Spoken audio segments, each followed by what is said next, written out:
What is going on, ladies and gentlemen? How are we doing today? I hope you can hear me. Yeah, you should be able to hear me. You should be able to hear me. One moment. I just gotta do something very quickly. Okay, there we go. Oh, oh. All right, we're in the piss zone. But please pardon me. All right, if things are a little bit rough around the edges. All right, let me know if my audio is good because my audio's been like screwed up for a while, and I keep on like I keep on trying to fix it, and a lot of the time I just make it worse, right? But yeah, it's been a little while since I streamed. In fact, the last time I streamed was the day before 2.5 Blood Games started, and that shit got taken down because I had an airsoft gun. What was clearly an airsoft gun, something that I even made sure to like state and prove by showing you the shells was an airsoft gun. The algorithm picked that up and they took the stream down. Of course, I appealed it. They realized that they're idiots, and they ended up restoring it. They put it down, right? They put it down. They put it back. Excuse me. Um, but I it was just so annoying, dude. It was so annoying. It was a buzzkill. It was a buzzkill, especially because I was gonna be like talking about some. Well, I wasn't gonna be giving spoilers or anything like that, but I was hyped for the season. I was hoping that I'd help hype you guys up for the season a little bit more. But with that said, I am going to fix my camera just a little bit because it is a little bit wide, right? I want a close up is what I want. All right, screw a wide angle. I want a close up. All right. Okay. I gotta like it. It feels so weird to be It feels so weird to be doing this again, right? Oh, and also I'm just realizing. Hmm. Oh. We're yellow again. See, I don't like the bathroom door being in the frame because if my wife has to use the bathroom, I'd rather her be able to just like go and not have to be like don't look but yeah, 2.5. I'm gonna move this just a little bit. Hopefully I don't screw anything up. 2.5. It ended a couple of days ago. I am all screwed up because we started on a Monday. I think it was a Monday. If not, it was a Tuesday. It was a Monday. It was a Monday or a Tuesday. I don't know which. Let's figure that out now. The 25th. The 25th was a Tuesday. We started on a day that made it a little bit weird. Like the entirety of 2.5, I felt like we were a day or two behind. Meaning like it felt like we started on a Sunday or a Monday, and because of that, like it'd be Saturday, and I'd be like, "Oh, it's a nice Friday night. It's a nice Friday night tonight. It's a nice little Thursday afternoon," and it's like Sunday, right? That's what would end up happening. In addition to that, like it's funny because it feels like it went really quick, but also really slow, right? And slow in a good way, right? Like I was present for the whole thing, you know. I didn't spend the night there every night. I tried to as often as I could, and I'd say I probably like about half the time I spent the night, and half the time I went home to sleep with the wife, and like just being there for everything. It was just it was a surreal experience. It felt like everything else in life stopped. At least until I got a call from somebody trying to get me to do something that was just like annoying as hell.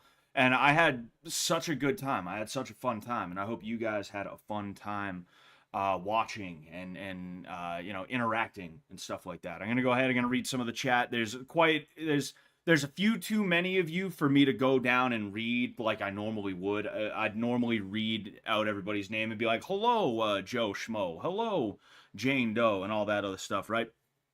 Um, that's what I'd usually do. That's what I'd usually do. But there's a few too many people for me to do that for everybody. So I just want to say hello, hello everybody. Hello the people I recognize. Hello the people that I don't really recognize. Right? I'm happy to have you here. And yeah, we're just we're gonna talk about Fish Tank is what we're gonna do. I'll read a little bit of the chat. Jack Upton says was honestly an amazing project. Really enjoyed it, bro. Dude, I'm so glad you enjoyed it. And yeah, like Like I think we stumbled on something special here, and obviously, I feel like I said obviously, there were aspects of it that could be tweaked a little bit and could be improved upon, but I can't think of anyone who's ever done anything like this. There was talks about like Highsonot and Ice Poseidon and all this other stuff, and good luck to them doing their thing.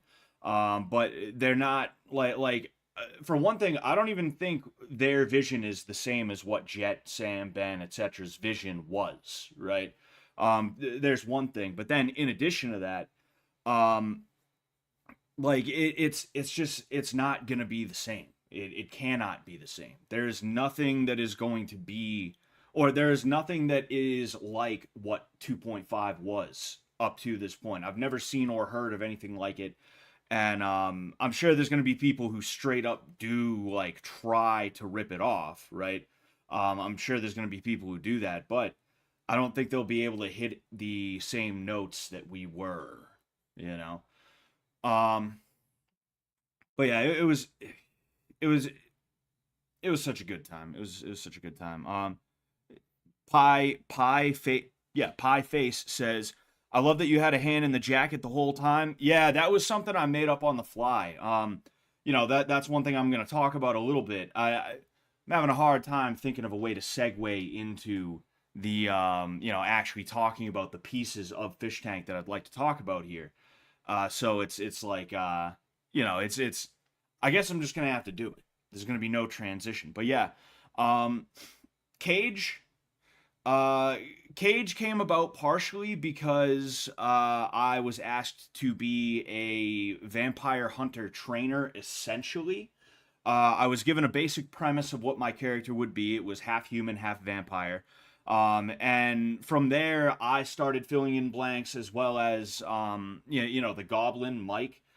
He really helped me to fill in the blanks and stuff like that for like what the character was going to be. And a lot of it was stuff that I'd just make up on the fly. Like the first day, when we went live, I didn't see exactly when we went live, but I obviously was there, so I know when we were going live.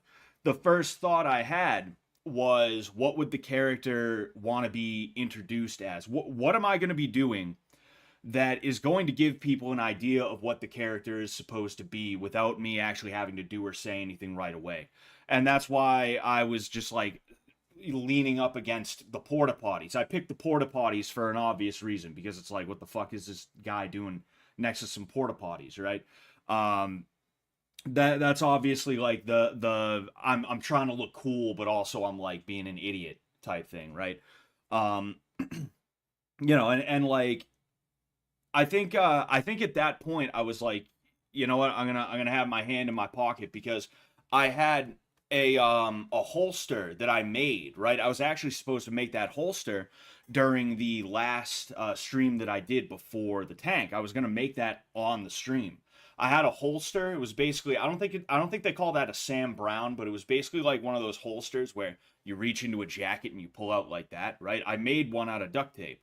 I had I'm not gonna grab it, but I had like a 357 airsoft gun that I had on, this side. By the way, I'm wearing the shirt right now. I had the 357 on this side, and then I had a dagger on that side. So if need be, I could do that, right?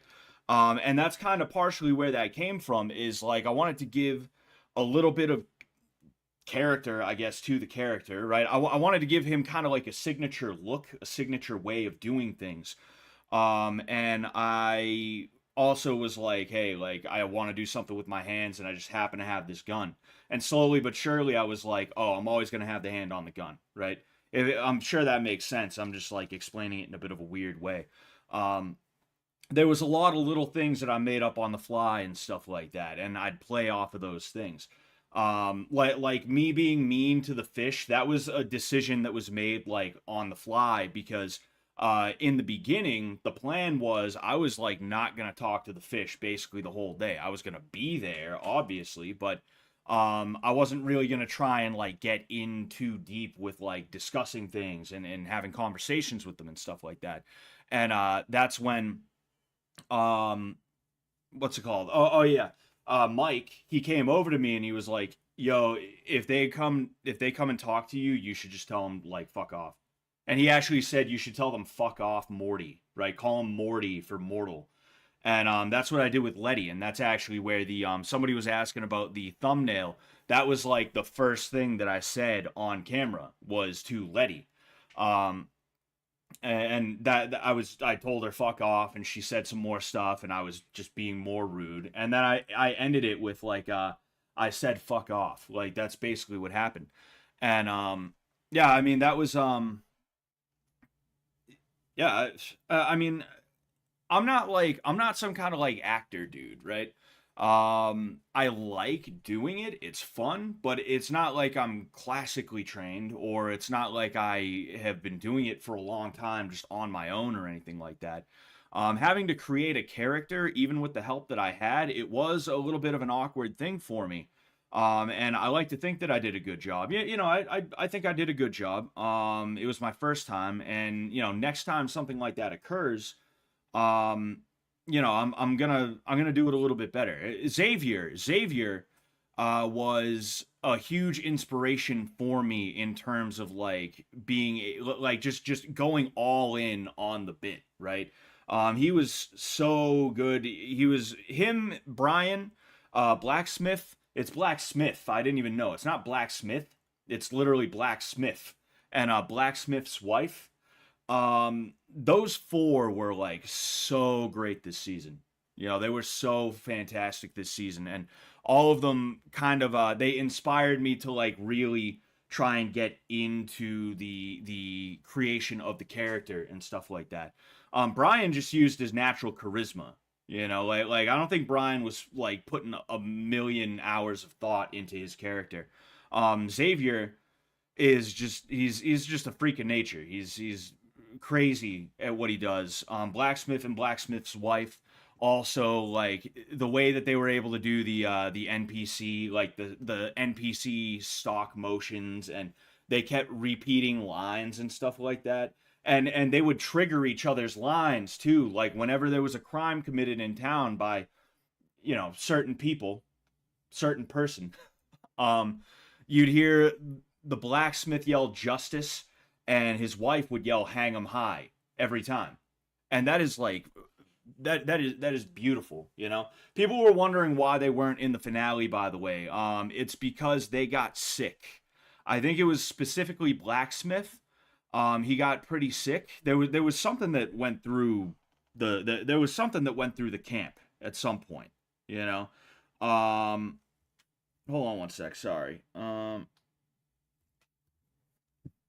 somebody asked me a question that I saw, and I was like, "Oh, let's see what that is." But um, they got sick. There was just something going through. I guess a few people got sick, and luckily I didn't thus far. Let's just knock on wood. But um, and when they got back, they were just still so screwed up that even though they were out there like on the finale day for a little bit, they were just like, "Yo, I think we got to get out of here. I think we got to ski daddle is what we got to do."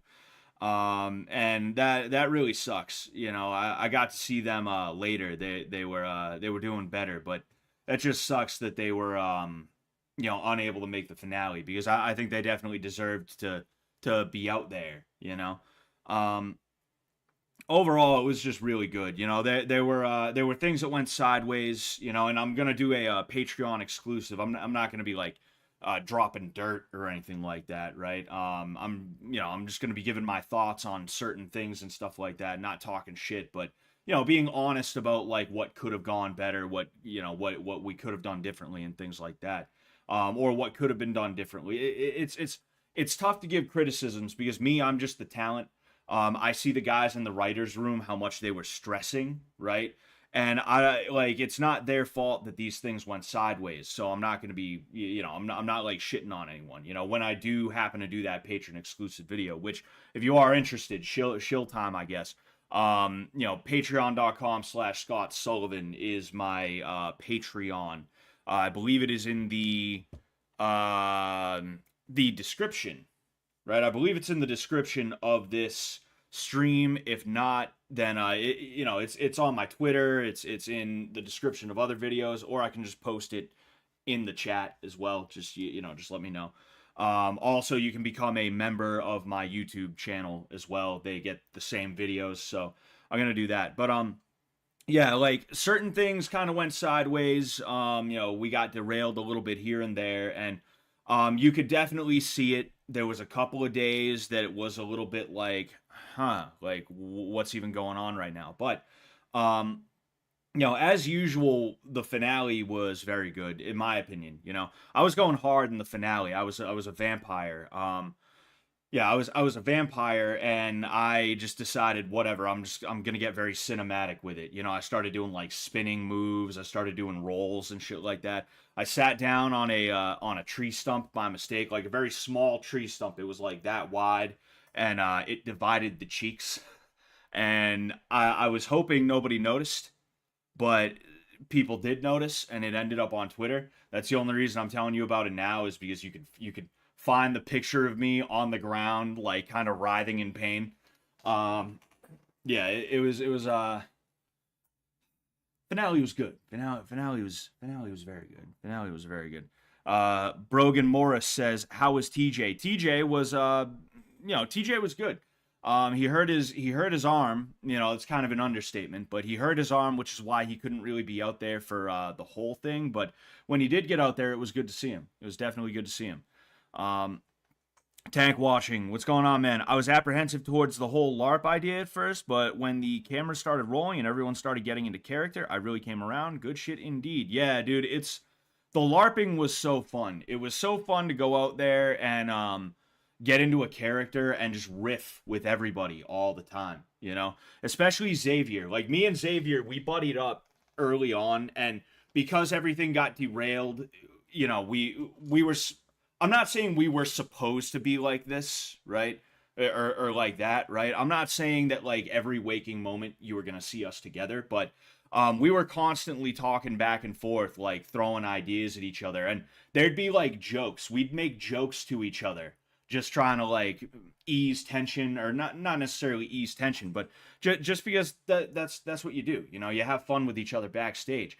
And one of us would be like, "Yo, this would be a great conversation to have like out in front of the cameras. We should definitely go do that right now." And that's how like the Taylor being a boy thing came around. Was I just called her a boy randomly, and then I went to Xavier backstage, and I was like, "You need to stop telling that young boy about me." And he was like, "Oh, young boy? Which young boy?" And then like we kind of riffed back and forth, and then he was like, "Yo, we should let's get back out there and do this on camera." um well, honestly, I just completely like lost track of what I was even trying to. Oh yeah, it was just really fun. It was just really really fun to get out there and riff with people and stuff like that. And it was fun to be backstage, like planning, and like random jokes you make to each other, all of a sudden they turn into something much bigger. It was so much fun. I was actually like I was actually very proud of myself a couple of times, right? One, it didn't happen on camera. At least I don't believe it happened on camera. If it did, it happened on one of the chest rigs. So that footage is either lost, or you'd have to dig for like hours to find it. I don't even remember what day. Oh yeah, it was the day. I don't remember the number day, but I remember what happened that day. It was the day where I asked them to get the My Little Pony jars for me, right? Um, the way we set that up was there was going to be the election, and the NPCs had to be won over, and they could be won over by the fish doing errands for them, or like I think in some cases literally buying their vote and stuff like that. And my errand was, oh, I misplaced some items of mine that are very important. Don't ask what they are; just you'll know when you see them. Please bring them back to me. And it ended up being the pony jars, right? I was sitting there talking with Xavier, and of course we're in character, and he's like, "Ah, what is that? My Little Pony? What's My Little Pony?" And I had to explain to him what being a brony is. I had to explain to him MLP, friendship is magic. And I ended up talking about the jars, and I was like, "Ah, yes, these are known as clop jars." And he broke character for a quick second. I got a laugh out of him, you know. So that's like a really proud moment for me that I got Xavier of all people to break character. That was like that was a high. I got hard, dude. I was bricked up after that. Oh yeah, and then also like for the that stealth mission with Vance, right? It wasn't specifically you know, I'll tell you guys about the stealth mission in detail, right? I'll talk about the stealth mission in detail because I think that's a good story to tell. Um when it came to the stealth mission, right? Xavier was looking around for people he thought would be good to have a speaking role, and he came to me and he was like, "Yo, you're good with improv, so like I want you to be one of the speakers." Like that was a very high compliment. That was a very high compliment to me. He also picked Brian. He said the same thing. You know, me and Brian both made him laugh, and we also got compliments out of him, which is like we were both ecstatic about that. You know, we were both bricked up together, dude. Diamonds, diamond pants, diamond pickaxes inside of our pants when that happened. But um, oh yeah, the stealth mission. So that shit was like, you see, there's a lot of things that went sideways. There's some things that should not have gone sideways, but certain things occurred that were beyond the pale of what was kind of acceptable for some people to do that caused certain things to go sideways. And then there's things that went sideways because the fish were just like they were just duh, you know, that they were just being like weird or like stupid about the way that they went about it, you know. And the stealth mission is that second category because me and Brian were just gonna be standing at the thing, right at the entrance. We it's not that they were supposed to. We didn't railroad them. They were never really railroaded unless it was like, oh, this is a canon quest. They need to do this. And then Jet would call over the loudspeaker and be like, hey, get your asses over there, right? But the way they would go about it, they were never really railroaded or anything. But even with that, we expected them to kind of walk up and, you know, talk to us and see how they could, like, get around us. Instead of trying to fight, because we had the full auto airsoft guns, we figured they'd try and either sneak in like a real way or they would try to like talk to us and stuff like that. And that just did not happen. You know, it didn't happen. They didn't bother with it. Or they did try to sneak, but we saw them and we called them out and we're like dropping hints. I'm literally sitting there like, yup, I don't get paid enough to do this job. I wish I was getting more money. I don't get paid enough. And then I think Brian was like, you guys don't have the charisma to get inside here. We were both just dropping hints and they took none of them. They took zero of the hints that we dropped. And they did not even try to like genuinely convince us. They just tried to like, they tried to do like Ted Bundy shit. Like, oh, like Letty, I robbed this. This is Letty's coin purse that I have right here. I took Letty's coin purse from her. There is so much silver in here, right? You see it? You see it?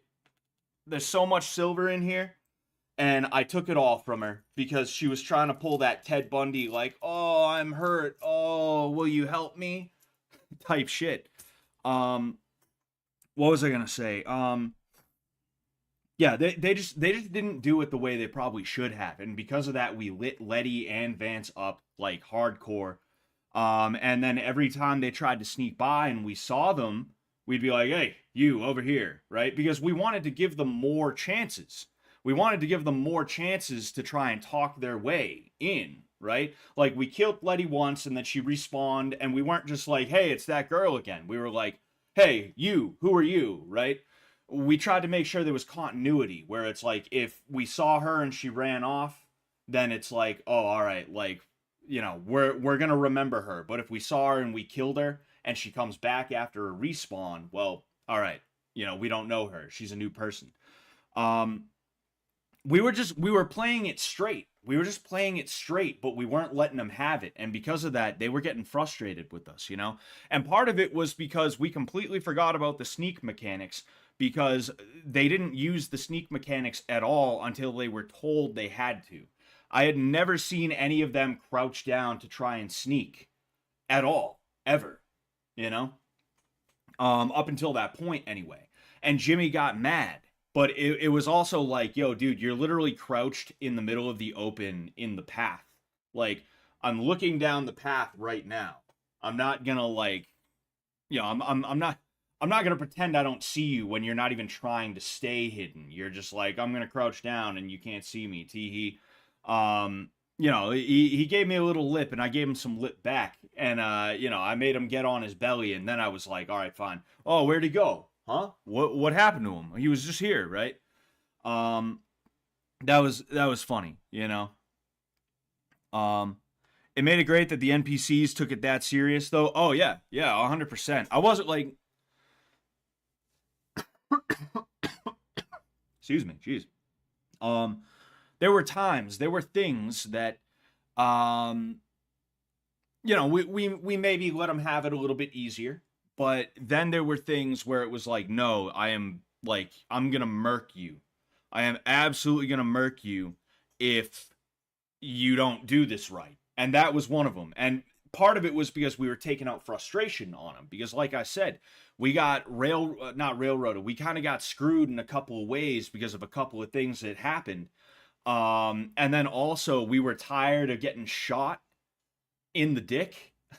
I was fucking tired of it, dude. It happened again. She got me again right in the dick. Letty got me in the dick with a fire spell.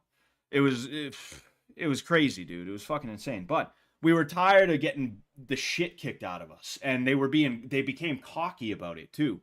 So whenever we were given the green light to really go hard on them, we were like, "Oh, I'm gonna hit you, and then when you go down, I'm gonna get a couple more whacks in just for good measure, and then I'm gonna move on." You know, that's what it became. We lit them up with those full autos, and that was like I'm sorry guys, Vance, Letty, anybody who may be watching. You're probably not. You're probably too busy like doing anything else right now. But we love you. We're sorry. You kind of had it coming a little bit. After 2 weeks of beating the shit out of me with the foam swords and shooting me, dude, I got fucking like, look at this. This is like, oh damn it. Look at that. Like, that doesn't look that bad, but consider the fact that it was an airsoft gun that did that to me. And this happened, I want to say 4 or so days ago, right? There's still a welt. It's red. I'm almost wondering if it's like getting infected and shit like that. Again, you can't really see that well, right, on the screen. But like, that's what we were dealing with. And then I rolled my fucking ankle too. Dude, I rolled my ankle twice. Once, I think it was like day 4. It was the first the Blood Games tournament that we did. I rolled my ankle as a vampire. And then earlier today, I'm walking around shitty looking for some stuff that I left out there. And I step on a rock and I roll my ankle again. The same ankle. That was like awful. That was terrible, you know? Alex Stein getting the shit beat out of him by production with plastic hammers, affixed foam swords was my favorite moment. I still haven't even seen that, I don't think. I don't think I've seen that yet. I gotta track that down. You know, I didn't get like, excuse me. My original plan for season 2.5, right? And we're gonna get to the boxing matches in a little bit, right? We have a few to go through. But my plan for 2.5 was to have was to go there during the day, and then I would go home and like, probably later in the night, like 11, maybe even midnight, I would do recap streams, and or it would be watch party streams. And I was not able to do that because I spent like every waking hour at Fishtank practically, I'd get home and I'd play like one game of AoE and then I'd go to bed if I even went home. There were a lot of times I'd show up and I'd think I'm going home tonight. And then it'd be like 3 a.m. and I'd be like, I guess I'm sleeping here. I guess I'm going to bed and I'm going to wake up in like 6 hours. And then we're going to get the shit together and we're going to do our thing, right? But yeah. Stein being Wild Randy really took the momentum out of that whole 2 days of Wild Randy TTS. I mean, I like Stein. You know, I think if anyone was going to be Wild Randy, it should be him because he's got that crazy energy where like he's an instigator, right? And I say that lovingly. Some of the stuff that he says when people are like freaking out about what is mostly nothing half the time, they're just upset because like their ego got hurt or like they're upset about something that they really just shouldn't be upset about. It's so funny to just stand there and listen to him be like, oh well, I mean, dude, Justin Trudeau wore blackface twice. All right, it's so fun to listen to him say stuff like that, right? um yeah. Prime Connor, do you play AoE with Taylor from PKA? Yeah, I play AoE with him a lot, actually. We have a good old time together. He's actually taught me a lot. I won't say good, but I've gotten halfway decent at AoE. Just from playing with him and his buddies and shit like that. In fact, I didn't actually say anything to him, but one of his buddies, one of the guys I play AoE with, was in the stream talking about how they missed me for AoE. So if you're still in here, dude, don't worry. I'm going to be there soon. I don't know about tonight, but, definitely tomorrow. Definitely tomorrow. Yes, 160 heads. Thank you guys so much for being here, and I would appreciate it if you would like the stream. Thank you very much, Zachary, for mentioning that. Um, I'm trying to think of anything else that I should talk about regarding it. Is there anything you guys want me to talk about? Like I'm pretty sure I signed an NDA, but also like I know what I can and can't talk about. Like literally, I know what I can and cannot talk about. So, um, sorry, I was checking something in the chat. Somebody said audio's messed up, but then somebody else was like, "No, it's fine." I think if it was really messed up, you guys would still be complaining about it, right? Um, you could rework your character Cage in any way. Have any thoughts? I wouldn't rework him necessarily. What I would do is I would not have everything go wrong so that I could have actually had the arc that I was supposed to have. So when it comes to my character, it wasn't just me, obviously, right? A lot of it was Mike. It was also Jet. They both threw ideas my way.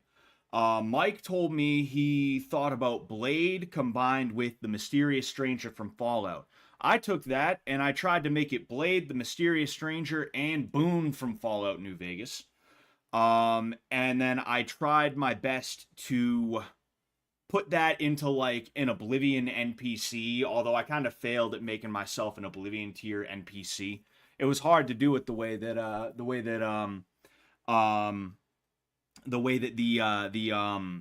blacksmith and blacksmith's wife were able to do it. That was really tough. Nothing but respect to them. But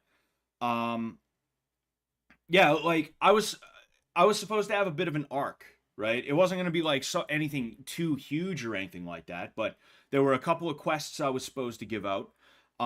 There was a quest that I was supposed to help out with, like for instance, the Soda Man quest, saving Soda Man. Um, that was originally not supposed to be saving Soda Man. That was supposed to be, I have some vampires that I'm friendly with, and I can get them in it was basically supposed to be negotiations, right? Um, I was supposed to try and broker peace between the party, the fish, and the vampires. And I was going to go there, and the vampires were going to be speaking in English, and they were going to be making fun of me. And it was basically going to be revealed that the vampires don't hate me because I'm half human. They hate me because I'm like a weirdo, like weeaboo, wearing a leather jacket to school, running through the hallways, like sword ninja running through the hallways, Naruto running everywhere I go, right? That's what was supposed to be revealed about my character.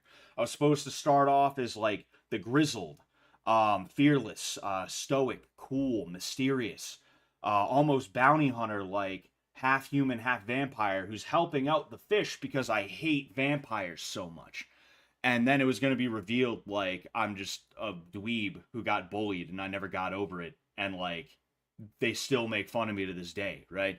That was like an example of something that was supposed to happen that was going to be a really good bit for my character. It was going to be hilarious. You know, if I could go back and change anything, I'd say like just do whatever we have to do to make sure that that gets in there because my character,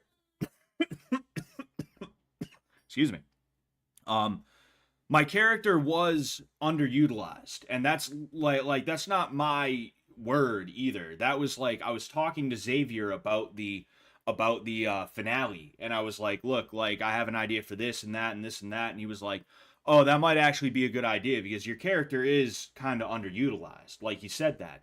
And I'm not like angry about that. I'm not resentful about that. This is my third season on Fishtank. I understand by now that any and all situations are fluid. They are subject to change in a second, and just as quickly as they change in that second, they can change back in the next second, right?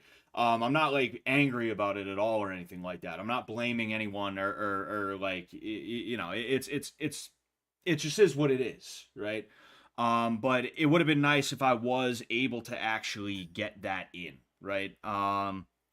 Because my character was basically like I'd just go and I'd offer them training, but the thing is, like half the time they didn't have any money. Either that or they had money that they weren't supposed to have because fucking, you know, certain things were going on, right?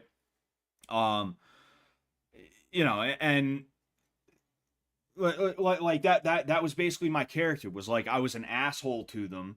I was a gun for hire, and I would also train them if they had the cash. But half the time they didn't have the cash, and even if they did, they didn't want to spend it on me.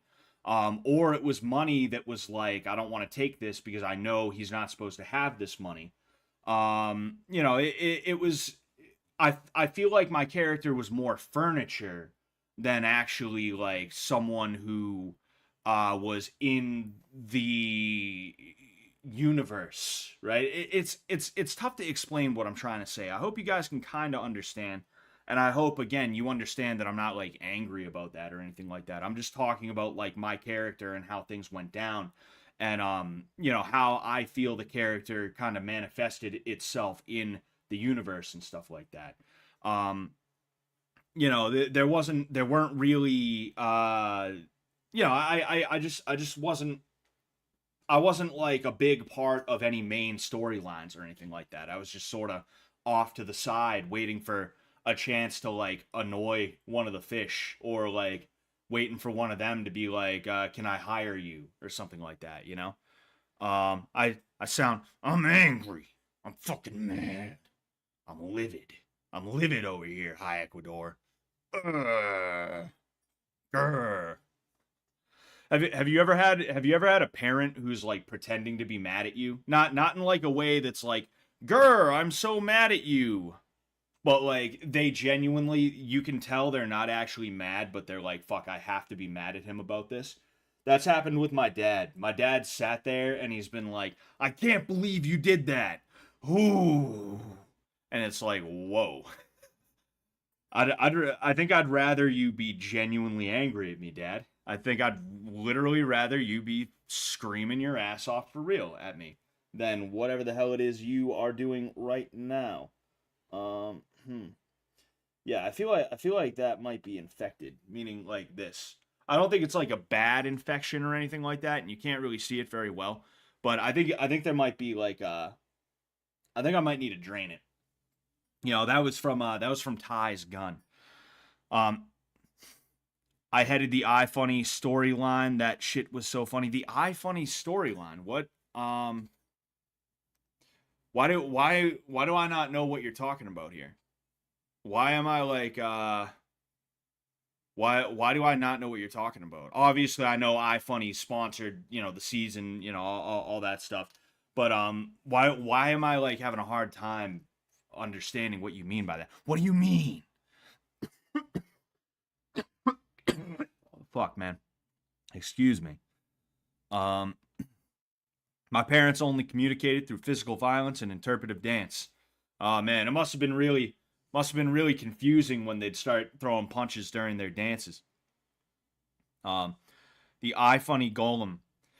Do you mean the iFunny vampire? Yeah, that was fun. I had a really good time being a vampire. Being a vampire was a lot of fun, you know. Oh, dude, there was this one guy, right? I don't know if he wants me saying his name. I'm sure it's fine, but I didn't ever discuss it with him or hear him say anything about it. You guys could probably figure out who it is anyway, right? But he's got this British accent, right? And it's not like a "hello, governor" kind of accent. It's like that, like he sounds like he would have been in Task Force 141, right? He sounds straight out of Modern Warfare 2. And he and I went out as vampires and we were gonna down somebody, right? There were certain times where we were like, okay, we're gonna try and down Ty. We're gonna try and down Letty. We're gonna try and down Jimmy, right? There were times where we were like that. And we had picked someone specific that we wanted to down. He and I went out there and we had radios in, and he was going to create a distraction for me to run in and get whoever it was we were going to get down. We'll say it was Letty, right? Just to have a name to put to the fish. But we're in the woods. It's like almost pitch black. The only thing illuminating anything is their campfire because it was at their base camp. And I'm just listening to him on the radio, and he's like, "Okay, I'm in position." I can't do his voice, but like just that British Chad voice, and then he's on the radio again. He's like, "Okay, I'm going to go in 5, 4, 3, 2," and then he goes. It felt like I was in Call of Duty, man. Like that moment right there, I was like, "Yo, this is fucking sick, dude." I'm sitting here with a foam sword in my hand and a fencing mask on with safety goggles underneath it. I'm in the woods, but I feel like I'm about to I feel like it's that first mission in Modern Warfare, the original Modern Warfare. That was like so cool. What's going on, Caleb Boss? How you doing? Shocked nobody went headfirst into the fire. Yeah, that was pretty crazy. That especially when Jimmy used the leaf blower in the fire. That was so cool to see, especially in person, because it was me and Brian. We were the vampires, right? And when that happened, my first instinct was to back away, which is the smart instinct.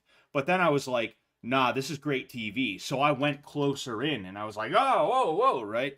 Um, but like that was dangerous as shit, man. There were so many ashes everywhere, and they weren't like when an ash flies out, like a single ash flies out of a fire and it like goes out in the air. It was like, no, these ashes were on the ground. They were not going out. We had to stamp them all out, you know. Oh, excuse me. Crash My Bike says, Scott Sullivan, you were awesome this season, Sensei. Thoughts on the Majok Bick thing? Yeah, I mean, when the alcohol and the testosterone hit at the same time, sometimes friends can go at each other. You know, it is what it is. You know, it is what it is.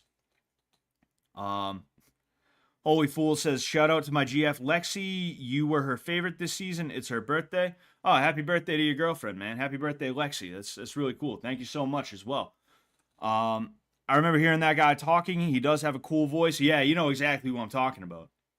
Fuck him. I want to make sure I didn't miss any questions. We're going to go ahead. We're going to get into the boxing after I answer any other questions that I see from when I asked like 10 minutes ago. I fulfill the necessary archetype and shitty. Yeah, I do think that's another thing too, is they needed somebody who was going to be like the guy who's like, I don't actually hate you, but I'm going to be tough on you kind of thing. Um, the guy who's like, you're gonna have to work for my approval, like that guy. I think they needed that, and I didn't like set out to be that specifically, but the way everything added up, I was, and I don't think that was a bad thing for sure. Um, Ty's gun was so lethal, he mag dumped me like 3 times the last day. What's going on? No refunds. I know who you are. I don't know if you want me to say your name. After I'm done with the things and the stuff. Sorry, I was just checking something real quick.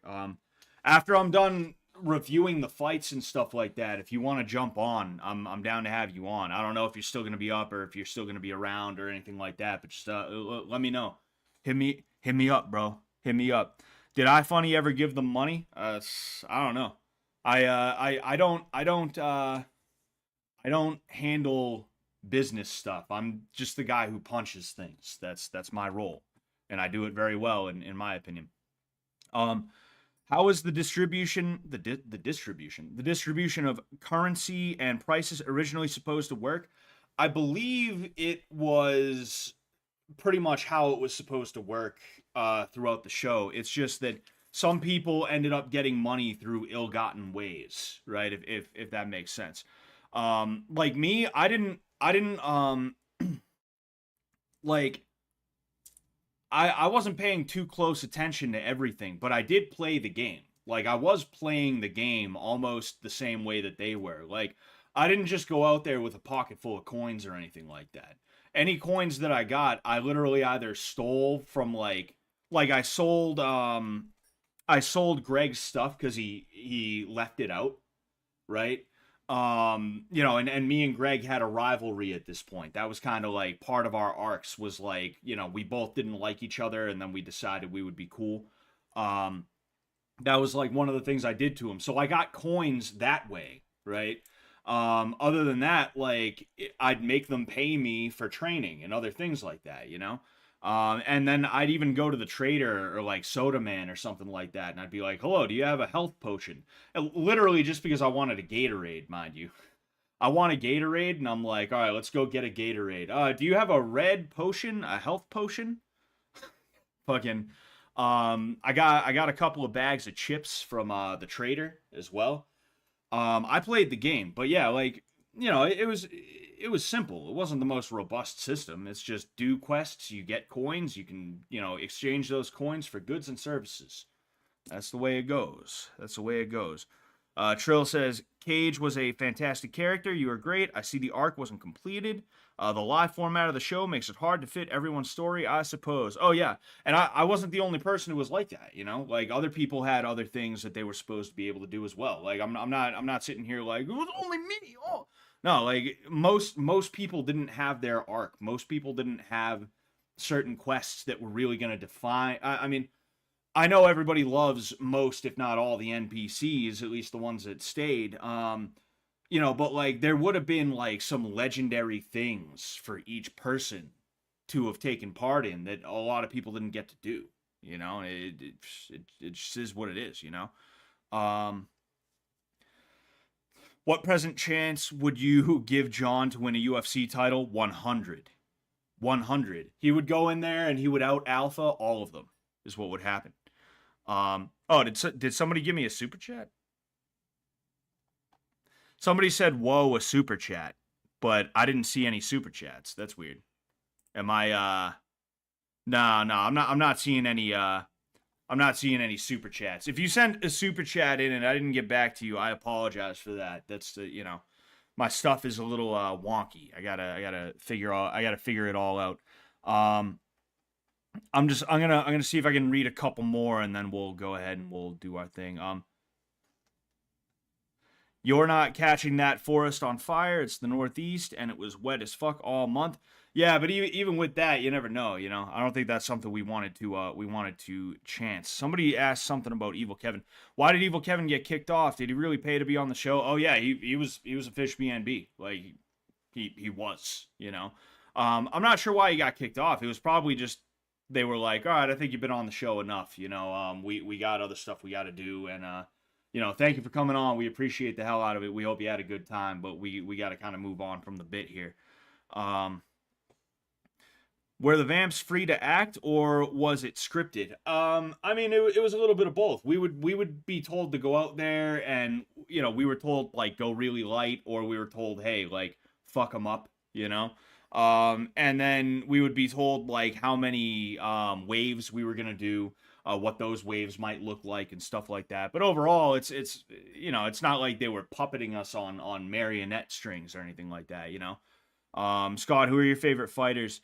I like Mirko Cro Cop. I know he's not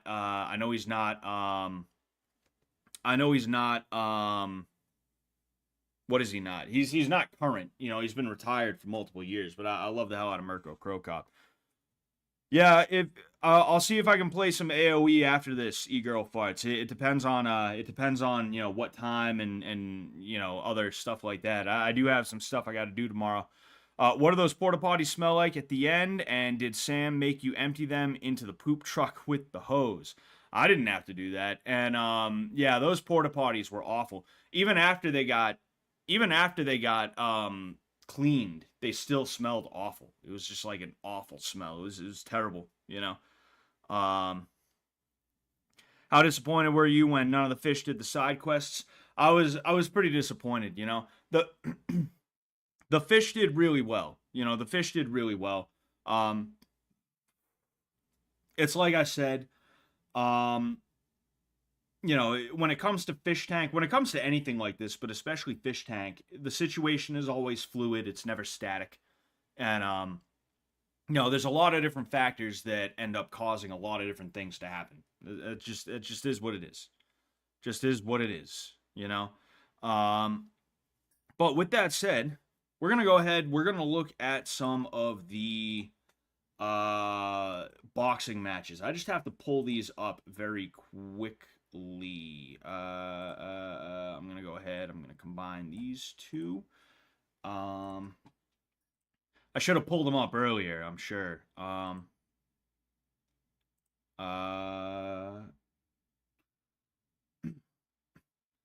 I was just reading something. Anyway. I'm in the piss zone again. Damn it.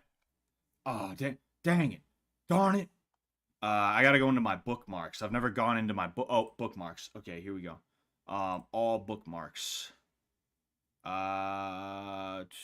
Season finale. Sam and Letty. No. Alright, so I know what I gotta do instead. I thought I bookmarked the shit, but what I'm gonna have to do is I'm going to have to go back a little bit. Sorry about that. I should have had these ready, but it just didn't work out. Nope. Huh.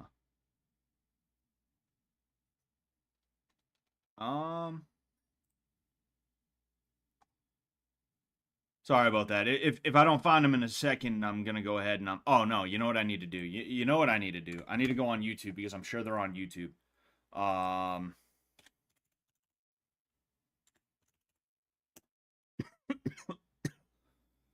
Okay, I'm pretty sure. Yes. Wait a second. Oh no, that I think that's highlights is the issue. Damn. I apologize, guys. I should have had my shit together, but unfortunately I did not because I'm not used to this streaming thing anymore. So I'm like, no, it'll be fine. It'll be fine, dude. I'll find them. All right.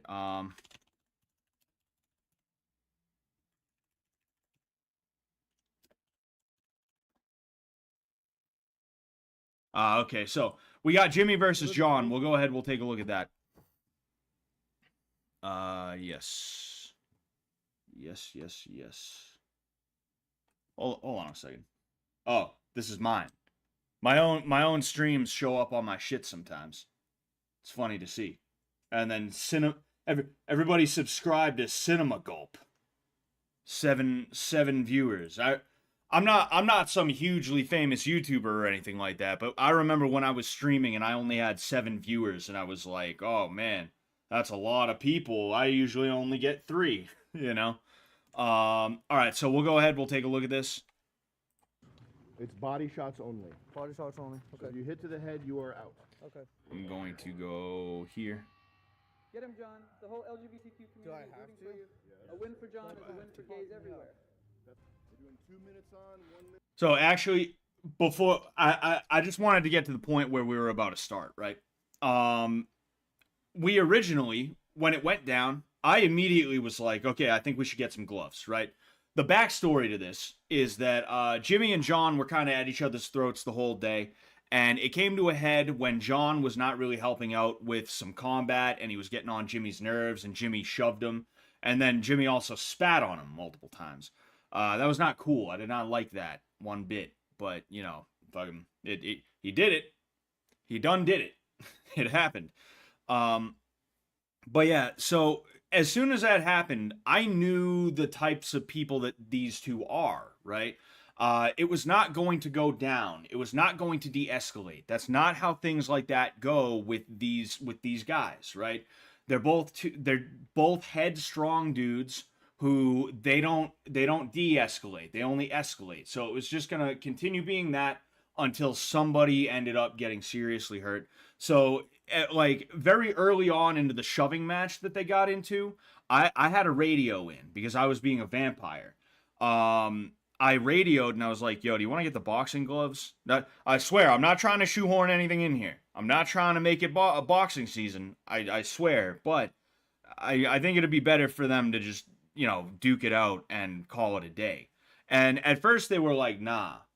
But then eventually I think they were like, well, yeah, chances are we just need to let them get that energy out and, you know, do their thing. We gotta let them. We gotta let them do it. All right, that's just what we got to do. Yeah,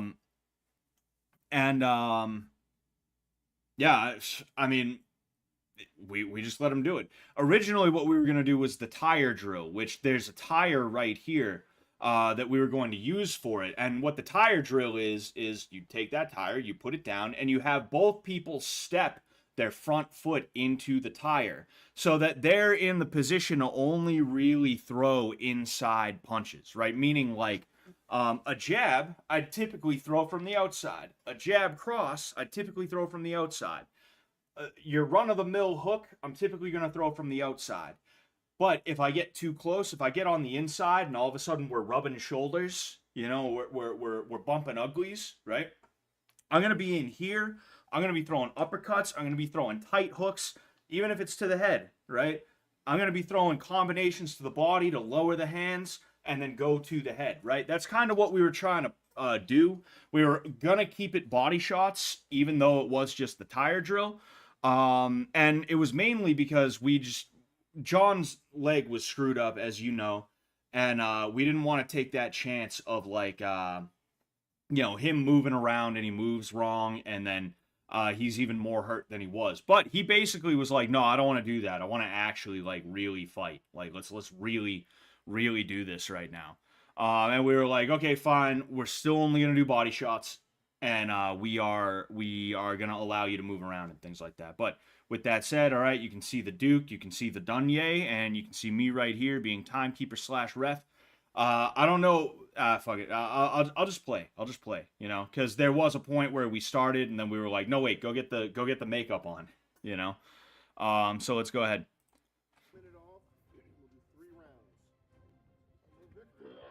Yeah, you see, he doesn't have the makeup on.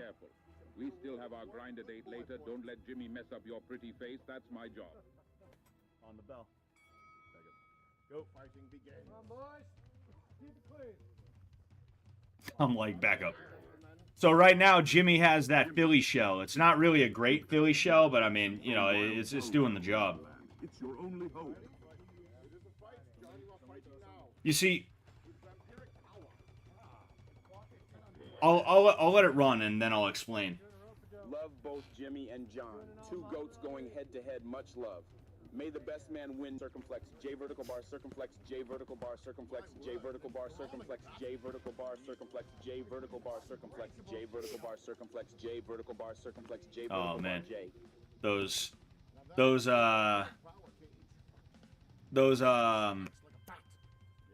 was I gonna say? TTSs.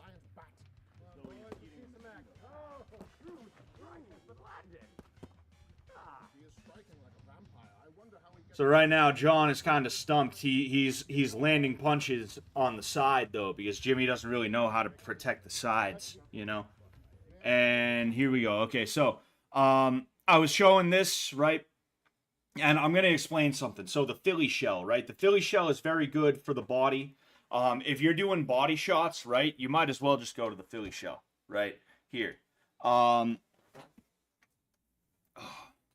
Typically, you're not going to do body shots, though. I will just say. Like, we only did body shots because we were like, fuck, John's leg is already fucked up. We probably should, like, make it a little bit easier on them. Plus, like, we wanted to make sure that everything was as safe as possible with this. We taught Jimmy the Philly shell because John actually does have a little bit more boxing training than Jimmy does.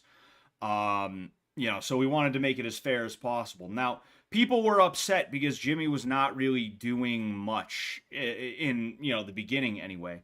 And, yeah, I mean, he wasn't. And part of the reason he wasn't is because we advised him to let John tire himself out. But John made the right decision by not just going hard when he saw that Jimmy wasn't going to fight, right? When Jimmy, like, wasn't really fighting back or anything like that, he was like, he got confused. He was like, what the hell's going on? What's this guy doing? He didn't take the bait. He didn't take the bait, right? And that was smart on John's part. But at this point, they wanted us to go ahead and, or they wanted John to put on makeup. So we're going to go ahead. I believe it starts about here. You can see the makeup. He's looking like a raccoon. Work yourself out on him, brother. Get a workout in, John. You can hear somebody breathing, and I don't know if it's me. I breathe loud. Jimmy, you're not just doing this for yourself, your fans, or the tank. You're fighting for all of humanity. Kill the gay Vance. You see, like, again, we told Jimmy to take it easy and not try and, like, you know, like, we told Jimmy to let John tire himself out, but he should have become more active. He should have became more active when he saw that, like, John wasn't going to take the bait, you know? Things change, and you got to be able to adapt on the fly.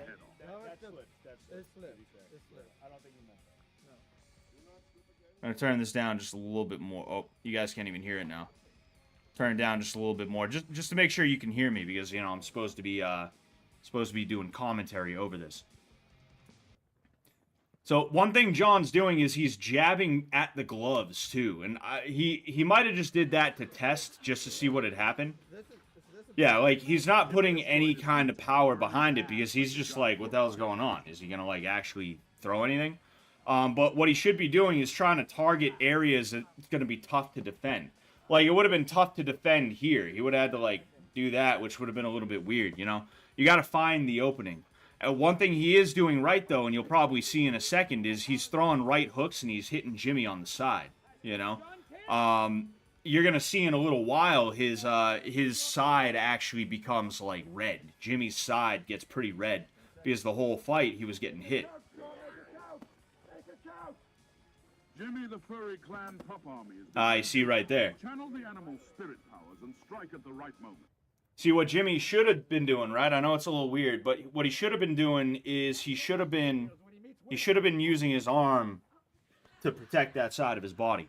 So people were asking me who they thought, or who I thought actually won this. So I'm going to give you a round-by-round scoring, I guess you could say. I mean, that was obviously John's round. Jimmy was not trying. He wasn't doing anything, right? And you know, again, that's because we told him to, you know, told him to not do anything. And you know, that just it is what it is. It is what it is, you know. You know, I really don't even know what to say. Like, Jimmy just needs to be a little bit more tenacious because, again, that original plan was not coming to fruition. So he should have made the adjustment on the fly. You can see Vance standing here looking like one half of a couple of bookends. All right. Oh, here it is. It cut.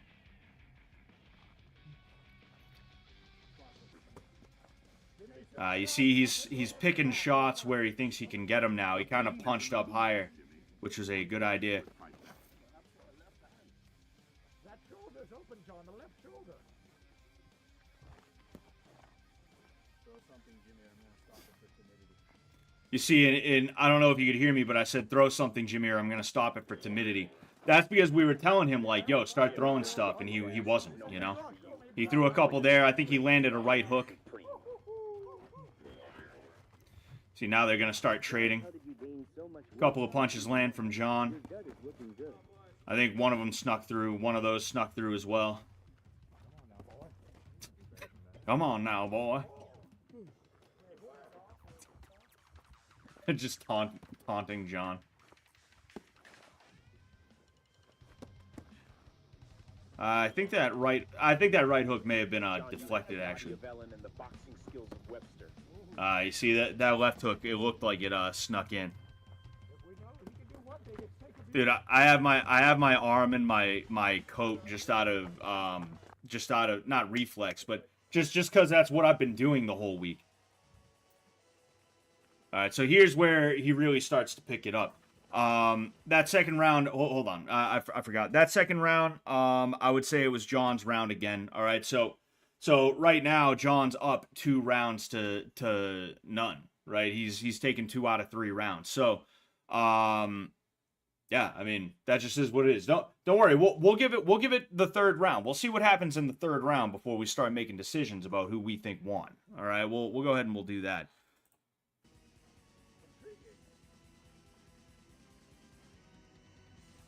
Circling, Ty on his hobby horse. Yeah, you see Jimmy winding up, moving forward.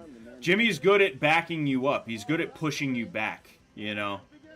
And you know, because of that, I'd say he definitely won that exchange. So these guys are going titty to titty right now. None of their stuff is really landing square, you know. That was a good one. There was a couple of punches in there that were good. And so I started trying to break this up, and they weren't breaking. They just weren't doing it. And part of the reason I especially wanted to break it up, you can see me about to grope Jimmy over here, right? That's my hand. I really wanted to make sure it got broken up because the way Jimmy's arm was, that's an arm lock, right? I don't know the name of it. It's something that I've seen before. In fact, Sean Strickland almost beat up this world champion jiu-jitsu guy because they were training for a fight, you know, Sean's fight, and the guy hit that arm lock hard. He hit it like fucking hard on Sean, right? It was kind of a dick move. I think his name was like Orlando or something like that. That was his first name. As soon as I saw this, I was nervous because if John like really, if he really like torqued the arm, that could have been pretty bad for our boy Jimmy here. You know, and of course they kept fighting in the clinch. I want to see if we can see the dick punch. Hold on. I want to see if we can actually see a dick punch here. Let's go ahead. All right.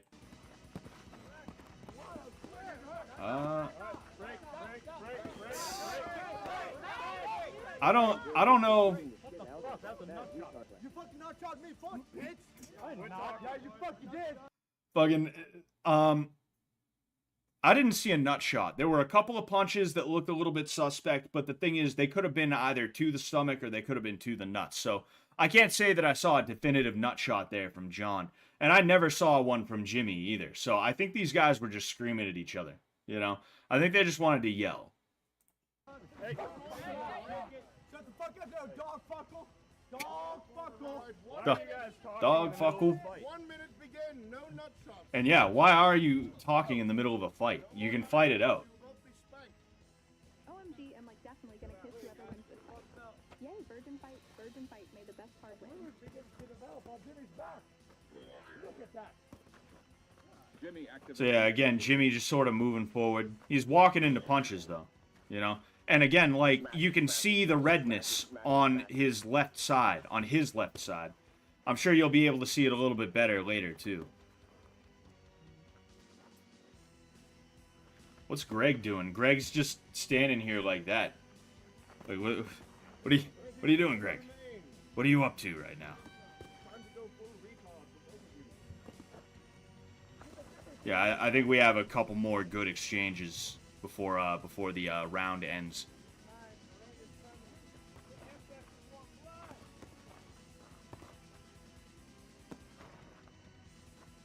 Yeah, just kind of throwing punches that aren't landing right now. Man, it's so funny seeing these guys throw. They're both doing the same shit. It's just Jimmy's pushing John back a little bit more. It's super effective. John, you gotta learn when to quit, man. No, to be clear. John, give it I'm up. just letting you know. You gotta know when to give it up. I'm just letting you know. I'm not fighting. You gotta know when to stop That belly looking real red stewing Utah on a tar. situation. I wasn't stewing. I just let you know. You gotta know when to stop arguing. No, He's trying real hard to not say shut the fuck up. I must have been mistaken. He was not arguing. My word. I feel so silly. I believe you owe him the hat now. Who? He just mogged you, so he's yeah. the Duke now. John, you just mogged me. You get the hat. Perhaps we could have a poll to decide the victor. Wait, you're Oh, supposed to John. hold to decide the victor. Yes. Perfect choice. Earlier prediction. Actually, the victor is unrelated to the mogging. You may take the hat, John. Jimmy, even if Here you you are. John looked retarded. poll In for the fact, good victor. boy Jimmy John. So, to my understanding, the poll said that Jimmy won. Obviously, that was a popularity thing. People liked Jimmy more than they liked John at that point. John was, being a wild man throughout the, entirety of the show. Some people found that to be entertaining, but a lot of people were not like 1,000% pleased with it. Plus, like, when you win a fight and you're not able to shake hands after the fact, people want to see you lose, Like, no matter how good or bad you do, if you win a fight and you can't be like, hey, put it there, pal, it's all good now. Even if there was bad blood between you prior to, nobody likes to see that. People want to see, like, happy, feel-good shit. So John spitting on that by being like, dog fuckle,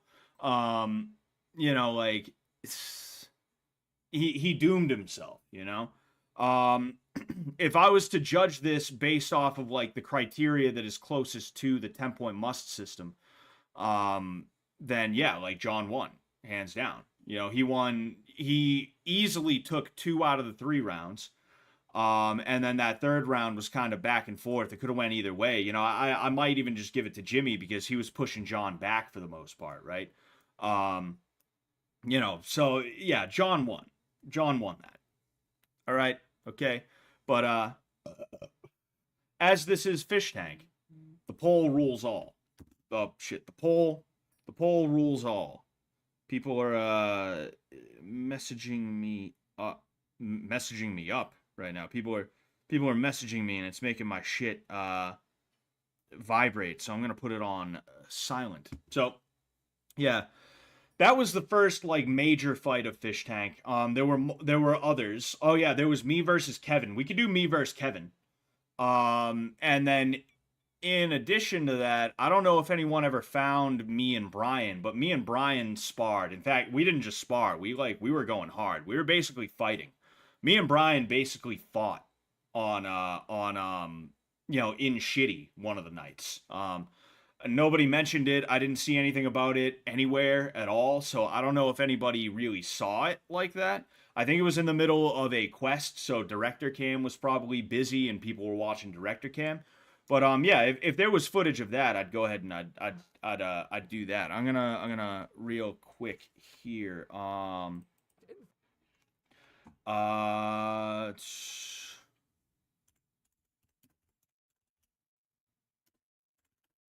Sorry, one sec. Yes, it is a little bit difficult to find it on YouTube, so I will go to Twitter because one of the first things that pops up when you do Fishtank Live and my name is me versus Evil Kevin, At least it was. It was at one point. All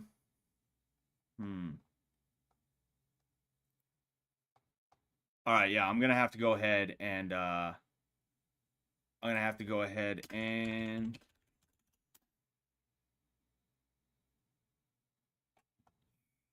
man, dude, it's so annoying having a get YouTube shit. It's so annoying having to fucking do that shit. Hold on. I'm finding season 1 stuff here. I'm literally finding season 1 stuff here. Jeez. All right. I believe it was Fishtank who had the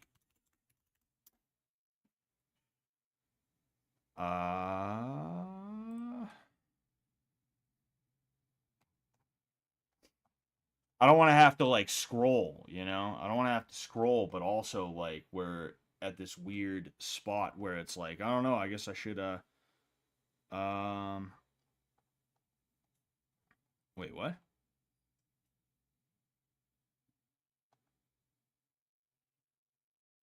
Sorry about that. Oh, wait. Okay, all right. Cool. So, we have basically the full boxing event, right? This is going to be multiple ones, some of which I was present for, others I was not actually there for. Right? One sec, sorry. Saw a weird shadow for a second, and I was like, huh, what the hell could that be? But some of these I was present for, others I was not. As you can see, I was present for this one. And this is Xavier versus Ty. Now, you know, Xavier and Ty, like, theirs was weird because Ty was very apprehensive. He did not really want to do it. You know, he wasn't, he did, he was willing to, but he didn't really want to. And, you know, I get it. Not everybody wants to be fighting and stuff like that. So it's all good. But yeah, we're gonna go ahead and we're gonna take a look at it. All right. I just want to. In this battle? No, we won't. Yes, we will. No, we won't. We will. Here's my fat ass just sitting there, like, all right. We will not. You will. No. All right. Whoa, final round. Oh, okay, all right, okay, my bad. All right, we're gonna go ahead. Oh, there it is. Well, you just So this should be round one right now. This should be round one right now. Ty said I set him up to fail in the fight. No, I didn't. I gave Ty very good advice that I'll tell you about. Oh, bopped him in the head by mistake. So Ty right now is crowding, but he's throwing a bunch of arm punches, so he's not really doing, like, good damage. You know, he's hitting him, but he's not doing good damage. One thing that just happened a second ago, though, that I actually kind of liked. We're going to see if we can catch it here. You're going to see him close distance. He bopped him in the head. I think it comes about here. Oh, no, it's here. Ah, hold on. So, literally, watch his left arm, right? Keep watching it. Keep watching his left arm. Should be about here. You see what happened there? He ends up closing distance, and he puts his hands, or he puts his arm across Xavier's hands. That was like, I don't think maybe he did realize what he was doing. I don't think he realizes the brilliance of what he was doing, though. That was a very good move on his part. He was trapping the hands in place so that he could get into the range he wanted to be in. I told him he should get into that range. I told him he should be in close because he was smaller than Xavier, right? That was pretty good to see. That was pretty good to see. I like that. You know, that was a good instinct, you know? Again, just sort of throwing arm punches, so he's landing a lot, you know? And Xavier is trying to keep him at arm's distance for the most part. I believe they just don't at this. Oh no, they do, I guess.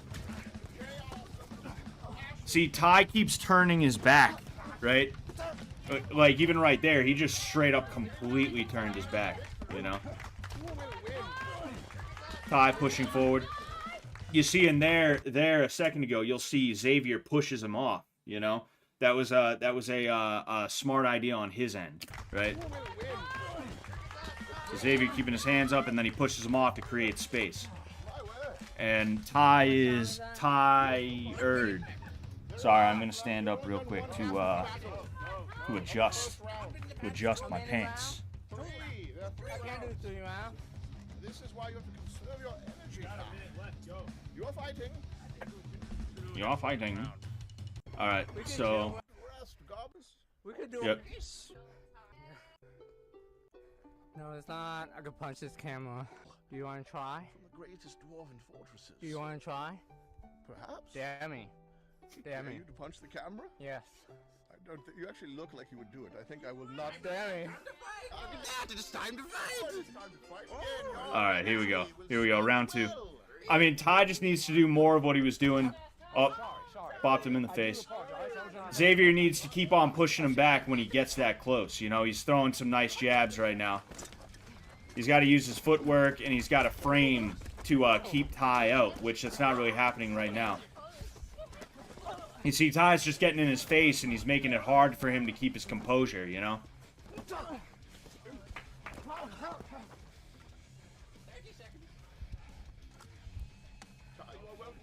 I remember Ty getting thrown to the ground towards the end. I think I remember that, too. I think that happened a couple of times, though.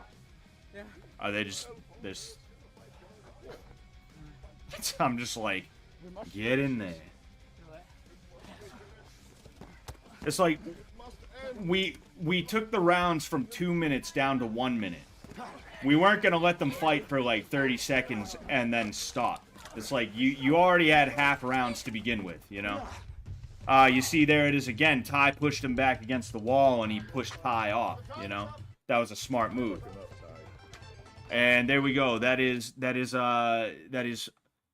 the end of fight number 1, but that is the end of round 2 of fight number 1. And yeah, I mean, Ty did more of what he should have done. And he said, apparently he said, I set him up to fail. I think Ty probably just hasn't been in, like, a fight before. You know, he probably, because, like, I remember my first fight, I had hit people hard, but I had never hit people as hard as I hit the guy I had hit in my first, like, MMA fight, right? I had always held back in, like, those stupid schoolyard scraps and stuff like that. I always made sure I wasn't going, like, as hard as I could. And I pulled out all the stops from my first MMA fight. And when I hit the dude with that 1-2, I knew I hurt him.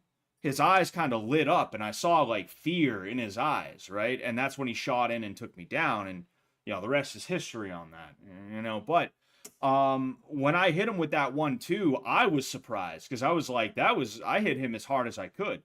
Why is he still standing right now? Fighting is not easy, and people don't just let you do things. And because of that, there's no move that if you do, it's like a guarantee that it's going to happen, you know? And not to drone too much here, but that's something that a lot of coaches will do, is like they'll overstate the effectiveness of their techniques. Even legit dudes, boxing coaches, Muay Thai coaches, jiu-jitsu coaches, etc. Even they tend to do this. You know, I had a guy who, like, he'd have us do a combination. He'd be like, all right, jab, cross, hook, cross, okay? And I mean, look, if you hit somebody with that last cross, fight's over. You're going home early. And it's like, really? Are you sure? Because I've hit people with my crosses before. Fight didn't end. In fact, the fight went on for a much longer time than that, right? It's just the way it is, you know? People aren't just going to crumble because you tap them, you know? And when you don't understand that, if you learn that the hard way, you might not be able to really understand it in the way that you want to or that you should. And because of that, if he did say that I set him up to fail, it was probably because I gave him some advice that was good. It was good advice, and he used it. I told him to get in close so that Xavier couldn't hit him. And as you can see, Xavier's not really hitting him very much. But Xavier got smart after getting pounded on for a little bit, and he started pushing him off, right? And when Ty got pushed off, he was probably like, oh, what the hell? I didn't know that was going to happen. He didn't tell me that was going to happen. I thought he told me to get in close, and I'm having a hard time now. Like, what the fuck? And, you know, that could be it. Either that, or I'm just realizing it is Ty. He was probably joking. He very well could have been joking. Are you Copper Cab? I'm Copper Cab if he got bitches. I'm Copper Cab if he was actually a Chad. All right? They call me Copper Chad, actually. Fuck Copper Cab. He's not a ginger anymore. He had to give up his ginger card. All right? He's bald. He shaved his head. All right? That's it. No more ginger card for you, Mr. Cab. Mr. Copper Cab. But yeah, anyway, with that said, let's go ahead. Which? Kidding me? You're getting your ass kicked by a little I'm just bald playing Asian with the man. Nagant. What in the fuck? Kill him. How he pushed me was You hear Trish? Yes, he is. So he's preserving his punches. Wish to truly harm fighting a little boy. All right. A little bit of of many heard tales. No, John. Not the time. of infantilization. You're Oh yeah. Okay. All right. Okay. All right. Scroll of infantilization. You're I forgot about this part. It turned into a joke. Fucking. And it was funny. That was like a good way to like throw the RP back into it because at this point in time, like we weren't RPing anymore. Like the only person who was RPing was Xavier, and it was like it was less that he was RPing and more that he was just using the Xavier voice to say how he really felt and what he really wanted and things like that. So it was funny for Letty to just come out the cut and be like, "Scroll of infantilization, rip," and then Xavier just without missing a beat is immediately just that. My mommy! My bottle! Where's my mommy? Where's my mommy?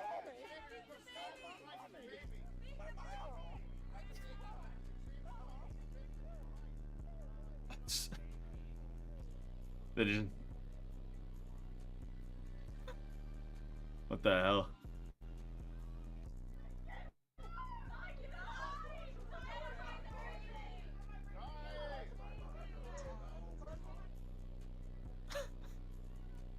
All right. We'll give it a second before we go back. I cast adult Oh, baby there it upon is. you. You're now an adult Adult baby. Now a man with a diaper fetish. What have you done to me? Ah, please give me. That was a beautiful response as well. You've turned me into That's what a makes baby Xavier diaper. so What great have is you it done? hold on, I'll pause it so we don't miss too much of it. That's what makes Xavier so great is the way he's able to just like the second you say something, he's right on top of it. He comes right behind it with something new, and it's just absolutely like it's great. I love it. Right here, quickly, grab the diaper. And now fight! Ah, I'm Dude, restored. somebody probably pissed him. His power has I'm pretty sure increased somebody because pissed of him, the man. adult diaper. Fight, begin! Begin. Yes. Fight back. I will. Fight back. I will. Dude, that music, you can't hear the music when you're out there, so like the music really adds to it all. You see Xavier's doing a little bit better of a job keeping him out. Oh, that must have been when he hit the ground, what we were talking about earlier. But yeah, Xavier's doing a little bit better of a job of keeping him out, you know? You know, right now, I forgot to talk about in between rounds and stuff like that. I'd say Ty is up 2 rounds to, you know, he's up 2 rounds right now. We're in the middle of round 3. Xavier's doing better this time. Ty's just sort of like, oh. I forget, do they quit or do they go the whole time? I'm being defeated. Ah, no. What's happening? Oh yeah.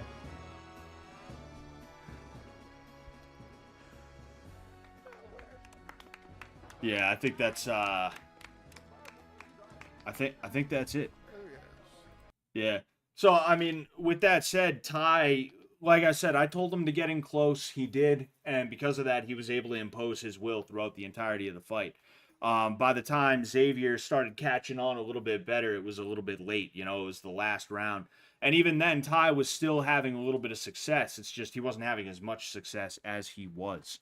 That was a really good fight. I'm proud of both of them. I'm proud of Ty because he was especially tired. Fighting is very tiring. You don't understand how tiring fighting is until you actually have to do it with somebody. Even if it's like a stupid little like scrap in the middle of the schoolyard or something like that. You get real tired real quick, and it is a tiredness that you will not feel in anything else. Because when it comes to football, people talk about football and they're like, dude, it's a hard workout, really rough-nosed sport, blah, blah, blah. Each play is like, I think the average play is like 3 to 5 seconds long. So it's 3 to 5 seconds of output. And then you get to go and rest for like 2 to 3 minutes, right? I played football for multiple years. I was never tired during a football game. I was never like, oh man, I need to go out. Like it was, they put me in, I'm in till they take me out. And I was hoping and praying they didn't take me out, right? Because I was a hard worker is what I was. But, yeah, like basketball, same thing. People dog it all the time. Baseball, same thing. You can dog it, and it's a start and stop. You know, it's a stop go kind of sport. You know, fucking like fighting is it's insane how tired you get. It's insane how tired you get. You know, he couldn't walk for a minute. He had to sit in the wheelchair. You know, But with that said, let's go ahead and see if we can get, yes, Goblin and Vance up next. It will not break in my hand. Oh, I've almost dropped it. The Goblin trusts the Duke. I heard that after this, Ty called out Pereira. I support our boy. I believe our boy. All right, let's go ahead. Right to the right of Scott. And just use your body mass to protect him.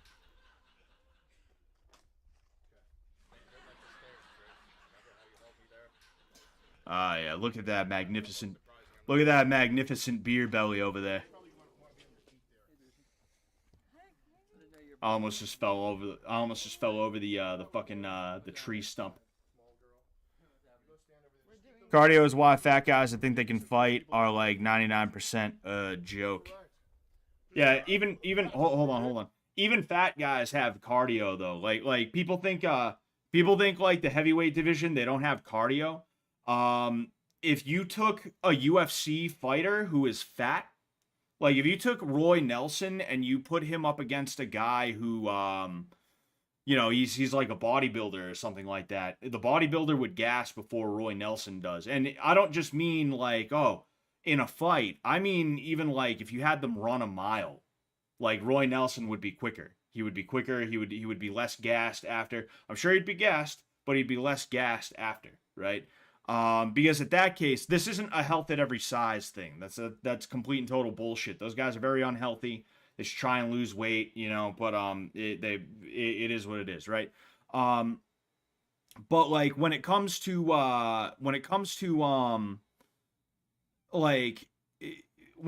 being like a heavyweight fighter, there's a lot of guys who like, yeah, they're fat, but they're in better shape than you would expect, I guess is what I'm trying to say. Anyway, with that said. Yes, Vance versus the demonic Goblin. The hateful Goblin. All right, here we go. So right now, Goblin's got that little Philly shell, right? Vance returning after the jab to the stomach. Also returning after the jab to the stomach. Both of those landed. Goblin just sort of poking at the stomach right now. Vance throws a hook to the body after the jab.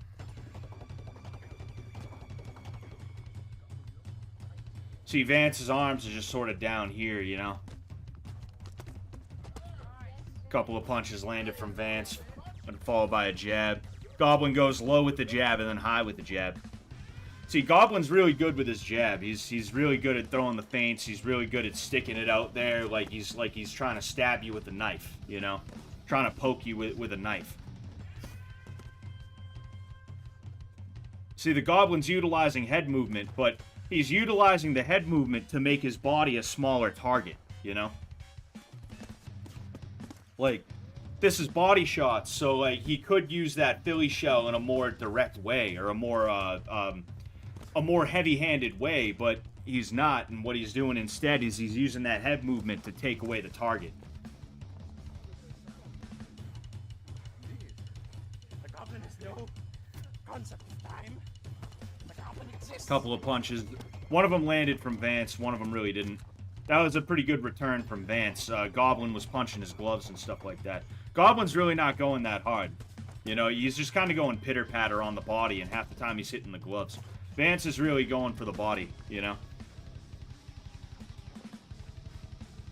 You know, Goblin actually knows how to box, though, and he's not trying to beat, like, he's not trying to seriously injure one of the fish, one of the contestants, you know? So, of course, he's not going to try and, like, kill somebody. And there, he's kind of letting him have it a little bit more, you know?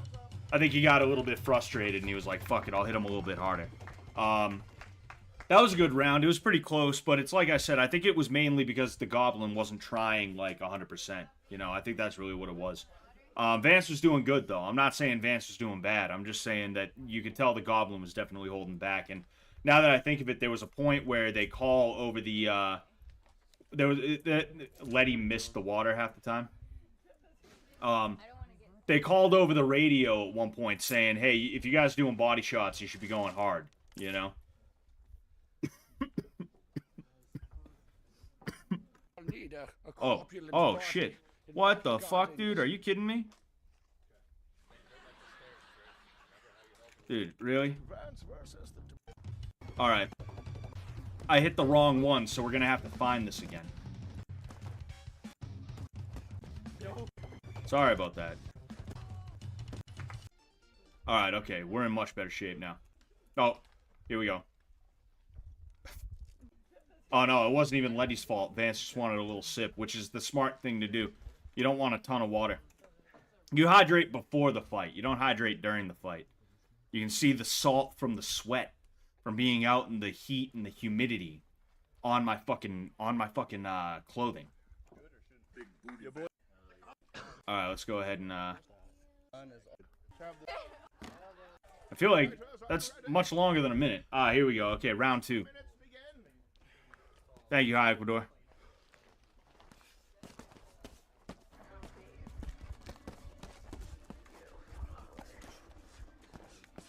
So the pace has been picked up a little bit, but Goblin's still not going that hard.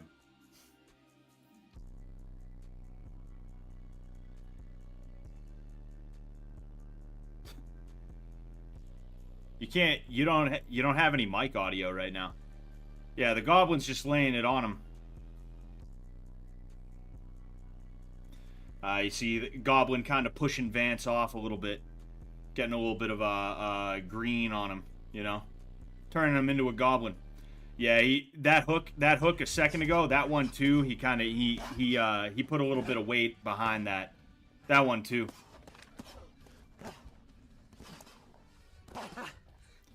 Yeah, he's starting to dig the body shots a little bit, and you can see Vance is kind of, you know, he's kind of backing off a little bit. You know, Vance has to respect his punches now, so he's not returning as quickly as he was originally. You know, he's kind of trying to make sure he's all good.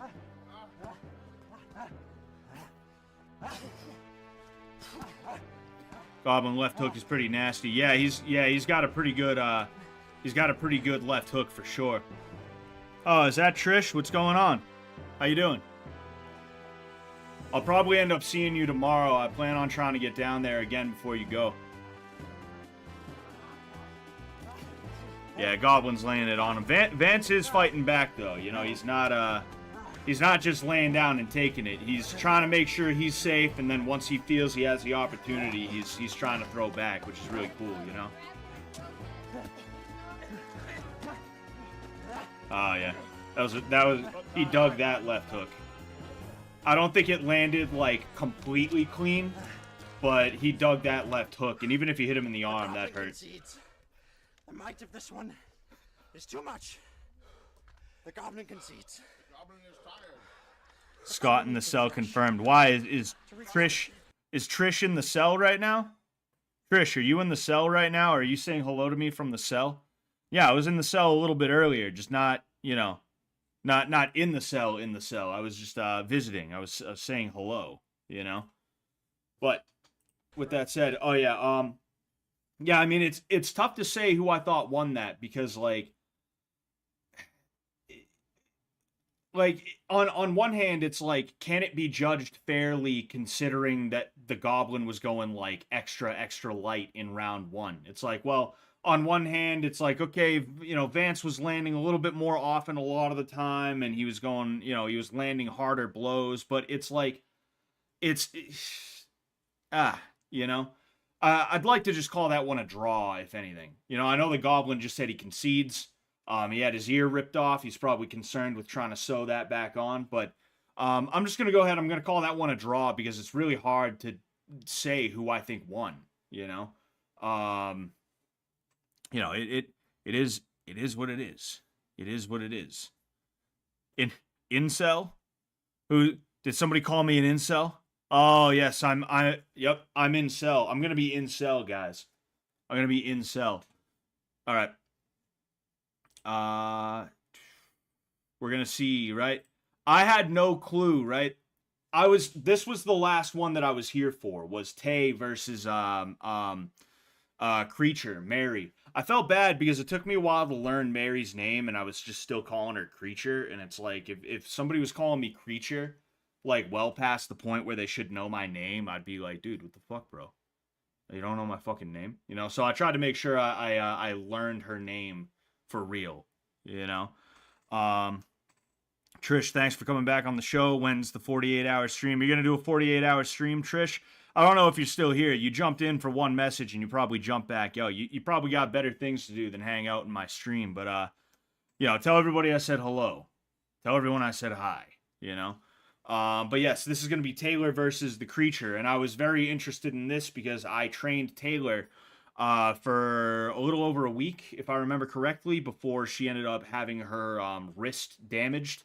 She had a contusion. There was a bone contusion in her wrist, and luckily, I'm pretty sure she's all good now, but we didn't do any more boxing because we just wanted to make sure she was okay for the most part, you know? With that said, though... Why don't you step in the ring and show these niggas you are not to be trifled with? Oh, yeah, she asked me for some advice, and the thing is, like, it's hard to give advice to somebody right before a fight, even if they know what they're doing. Like, you don't give somebody advice like just before they're about to step into the ring. Any advice you give is going to be general, like, hey, do your thing, man. Don't worry about him. Worry about you. Your game plan. You go first. Blah, blah, blah. It's like general, almost like ephemeral stuff, right? Almost ethereal stuff. I don't know which one of those words would be better suited for describing. But yeah, like, she wanted me to be like, this is how you're going to win, you know, and it was tough for me to do that. So I basically told her, like, hey, just, you know, do the stuff that I taught you and, you know, just do what you're comfortable with, you know, try and remember a couple of things that you're really comfortable with or that you're mostly comfortable with and just do them. Just go for them, you know? What was I going to say? Now, it wasn't the greatest advice necessarily because, again, we're doing body shots. And me, like, I'm not the kind of guy who wants to do body shots all the time. If I'm going to fight, I want to fight, you know? So, like, you know, it's not like I was training her because I thought she was going to do body shots with somebody. I was training her because if she was going to box somebody, I figured there'd be head punches. So when I told her do the stuff that I told you, I told her to keep her hands up here. And, you know, it would have been better for her to protect the body a little bit more. But with that said, let's go ahead. JJJ. Hands up, chin tucked. Do you ladies want to do body shots or just regular? Oh, they had the option too. Body shots because she's too pretty for No face then. All right, let's go ahead. Yes, it's time for the blood once again to be spilled. Yes, well done. Here we go. Vance is getting shot. There's all of them. Mad alcohol deliveries. We're doing 2-minute rounds, 3 of them. With a one. All right, here we go. Scott is your referee. Was the injury actually from Jimmy or was that a bit? No, it was actually from Jimmy. Go. That's all right though. We know Jimmy didn't mean it. So right now I'm gonna go ahead. Blue balls. I'm giving you guys blue balls, but I'm gonna go ahead. Right. So I said Taylor. She has her hands up, and because this body shots is not the greatest thing. What Creature is doing right now is also not the greatest thing. She's trying to do a Philly shell, but she's got it all wrong, right? Her right leg is forward, right. So, all right. Creature is standing as a lefty right now, right? I'm standing as a lefty. I'm standing as southpaw. I hate calling it southpaw. It's one of those things that everybody, because they know the word southpaw, they think they know how to box now, but. She's standing this way, right? And she's got her left hand up and her right hand down. That's not what she wants. She doesn't want that. She wants it the opposite way, right? Because that way she can jab quick and she can turn into her cross or her hook or whatever it happens to be while also still protecting the body, right? That's how she should have been doing it, but I think she was just looking at like Jimmy earlier and she's like, oh, I'll try and copy him. I forget if that was, I forget if those were in the same day. I think they might have been a day or two apart, the Jimmy versus John one, the Jimmy Johns fight. But yeah, I think she was trying to do what she saw other people do at one point or another. And unfortunately she was kind of doing it a little bit weird. But with that said, we're going. So, nice jab cross to the body from Tay. Couple of returns from Creature. A lot of these aren't really landing. A couple of them did, but not all of them, you know. The best day of my life. See, Taylor level changed for that. And I was actually a little bit nervous about the level change, because typically you would want a level change, but when all you have to worry about is your body, like there, right? She ended up going down a little bit, right? When you end up going to the body only, if you level change, you might duck into a punch that was originally meant for the body. You know, you gotta be careful with that. Again, I'm not training her for body shots fights, though, so that's why she's doing these things. Nice jab cross up the middle. Her jab cross is looking pretty good compared to how it was originally, you know? And again, like, part of the... You see, you can see me trying to... Dude, that was like... I'm not gonna lie, I love Chris. That voice was so grating. And, like, I'm not mad at Chris for it or anything like that. He was just doing what, you know, he felt he had to. But right then and there, I wanted to be like, dude, Chris. I almost, like, I didn't almost lose it, but I had a moment there because I was trying to tell Tay how to actually hold her hands in the Philly shell. Because Sam told her to go to the Philly shell, but she did what Creature did. Instead of being here, right? Again, instead of being here or, you know, here, she ended up the opposite way. So if she wanted to throw a punch, her jab would have been this and her cross would have been that, instead of it being jab cross, right? And that wouldn't have been good. You want as much power on your punches as well as speed. You know, it would have been slower and weaker if she had kept her hands that way, right? So that's why I was like, switch your hands. I think she thought I meant go back to up here. I didn't mean go back to up there. I meant don't have your hands like that. Switch them to here, you know? Say the question! My heart shall go on! Yeah, and then Chris, as I'm trying to explain this, he starts yelling, and I was just like, fucking A, dude. I was like, fuck. Shit. Now, if this gets too out of hand, Chris, are you down to break this up? Obviously I am! So, both sort of, just kind of there. Just beat up on me. Left hand goes here, right hand goes on top. Honestly, I'm rooting for the underdog. You see, she's still like, again, she's still like that. Yeah, you see, she's better there.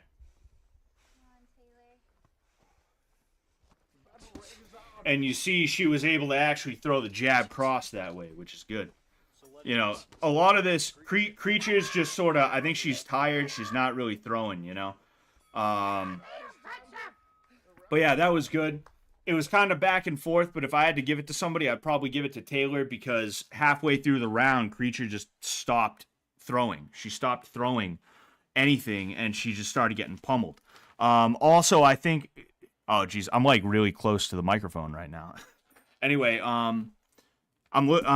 you see the earpiece came out of my fucking earbud, so I'm like, where is that thing, man? But, you know, I need to not care about that. What was I gonna say?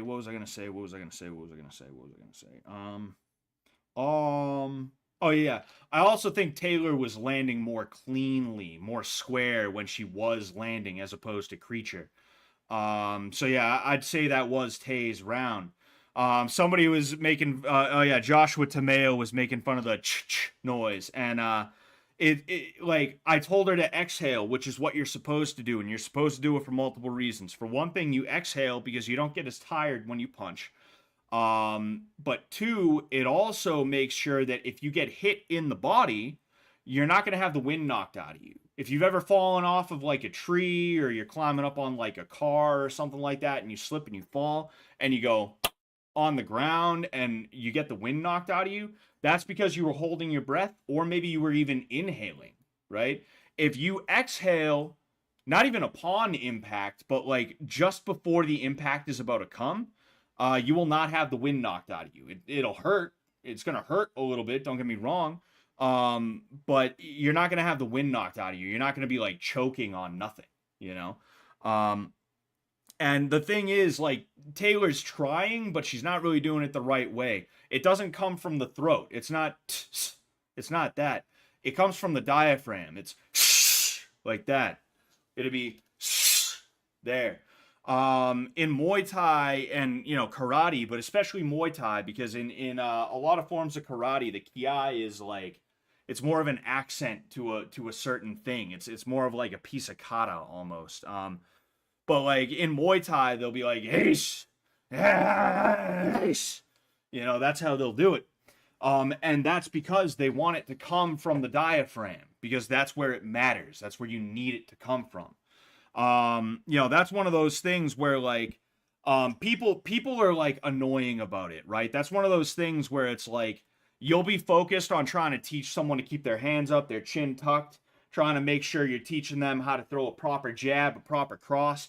But because they're not breathing, someone will be like, he ain't even teaching her how to breathe. That guy sucks. He's an awful coach. There's a lot of assholes out there who will like be that way about it, right? But on the flip side of that, you can also tell whether somebody knows what they're talking about to some degree by how much importance they put on the breathing. You know, like me, I tend to forget to teach people to breathe because it's automatic to me. It's something that I just do because it's so ingrained in me and I don't even realize I'm doing it anymore, right? So I tend to forget to teach it to people sometimes.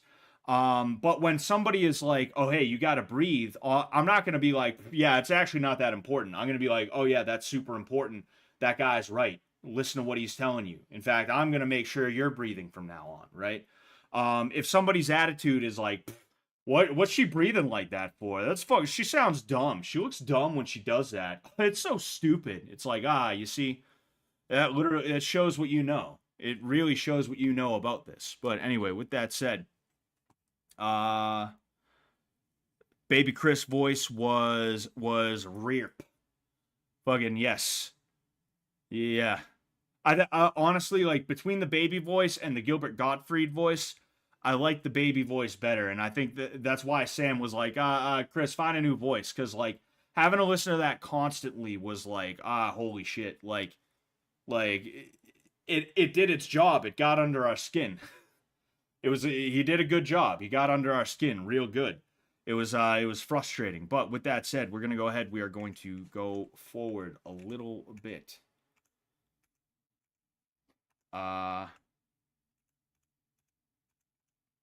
And all right, round 3.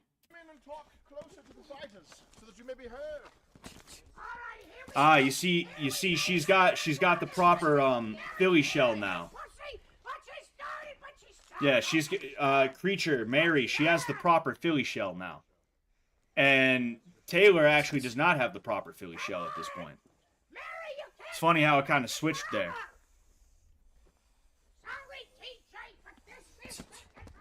Is that me breathing?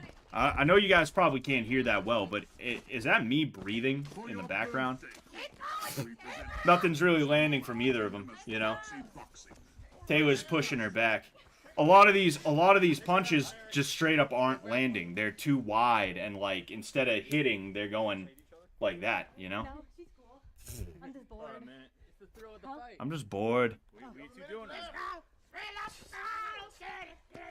All right. Come on now, we got Tiger Shears going at it tonight, and one keeps on turning. Again, Taylor's Philly shell. I mean, you can't really blame her. She doesn't really know what a Philly shell is. She was just doing what she was told, so you can't expect her to really have a good feel for it like that, you know? She's from Florida too. She got hands. I'm gonna turn that down a little bit. I didn't realize how loud that fucking, like, Chris screaming was. I didn't realize how loud that was. It's really in my fucking ear right now. It's like, I wanna jump through the screen and be like, Chris, do baby voice. So yeah, again, Creature is very timid right now. You hate her. Alright. I forget, was that round 2 or round 3? Was that round 2 or round 3? I'm pretty sure that was round 2.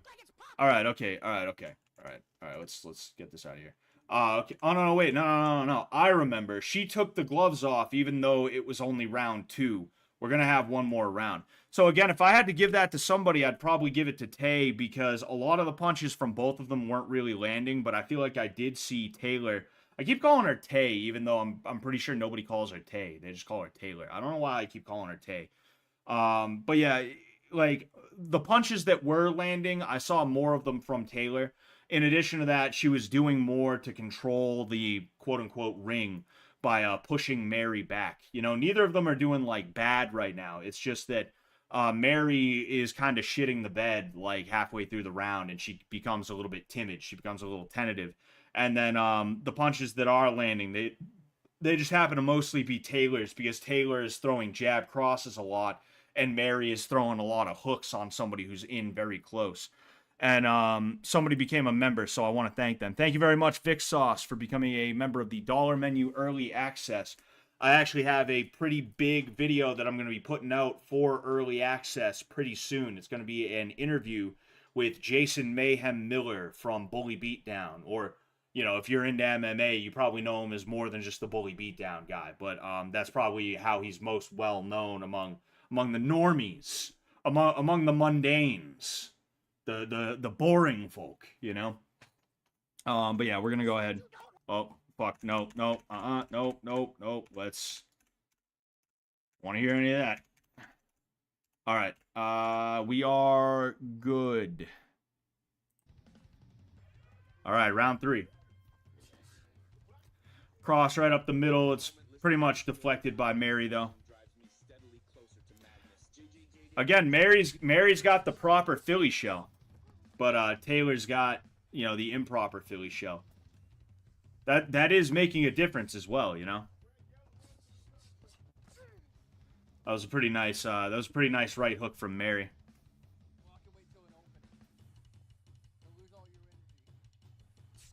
Greg giving her the VR boxing advice, and it's actually not bad advice either. So Taylor's just peppering the body right now. I'd like to see a little bit more power thrown into her punches. Like that wasn't terrible, you know, but I'd like to see her turn in. She's a small girl, but it doesn't mean she has to throw weak. She's kind of pushing her punches right now instead of actually snapping them out, you know.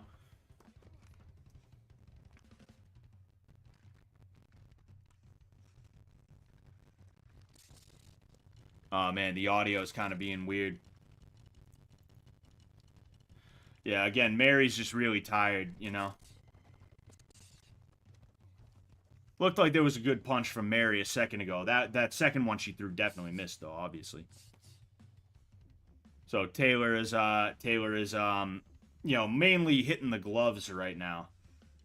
They're both pretty tired. You can tell. Ooh, that was a punch to the titty there. So yeah, now they... Oh, no, wait, no. Mary's still got the proper Philly shell. Yeah, you see, my phone has a 10-second timer. Or not a 10-second timer, but a 10-second warning. So that you know the round's about to end. Alright, time. That was a pretty good fight. I would say that... I have, like, hair in my mouth or something like that. I would say that Mary's... It's Marty. Oh yeah, Marty Farty on what's it called? Twitter. Fine. We'll just call her Creature. All right, we'll just call her Creature. How about that one? Dude, what the hell, man? There's hair on my tongue that I can feel and I can't get it off. Anyway, yeah, if I had to give that round to somebody, I'd actually be more inclined to give it to Creature, to Creech, right? She was just landing more effectively when she did land. Most of the punches that we saw Taylor throw, she just didn't land. She was hitting the gloves. But with that said, it's still 2 rounds to 1. So I would say Taylor won the fight, in its entirety. They both did really well. You know, I was happy with both of them. You know, I don't even really know what I could say. Good job. Good job to both of them. So these three that we saw, right? What's it called? These 3 that we saw, I was there for those. I didn't know there was 2 more fights. We're going to go ahead. We're going to do those fights right now, okay? One of them was, I guess, Soda Man versus Oddbod, and then the other one was the Traitor versus I forget who. I forget who the next one was, you know? But let's go ahead. Okay? Oh, yeah, Mary ends up vomiting when she gets back up here. All right, let's go. Yeah, you know what? I'm going to go ahead. I'm just going to fast forward. At some point, it's going to show us, you know. At some point, there it is. I don't want to get in too much trouble with YouTube. We'll go ahead and, you know, oh, man, look at that. Look at that. That is, wow. All right. There's more fights coming up. It's just, it's not skipping through to them. I think Fishtank. I'm pretty sure it's Fishtank that had these. So let's go ahead.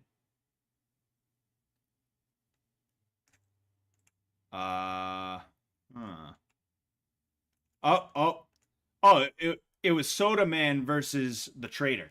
Okay, so with that said, I'll rewind just a little bit here. I've never actually seen this fight, so I couldn't even tell you what led up to it. I think they were just messing around and they were like, hey, yeah, let's go ahead and do it.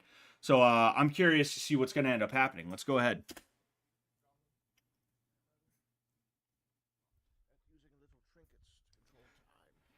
Yeah, Oddbod turned out to be, like, really fucking cool. He's, like, a really cool guy. You see, they both have the incorrect Philly shell right now.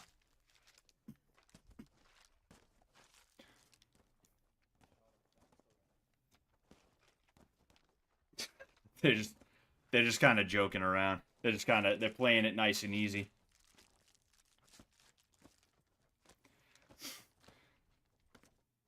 So, Soda Man's picking his shots. You know, he's trying to make sure he gets through.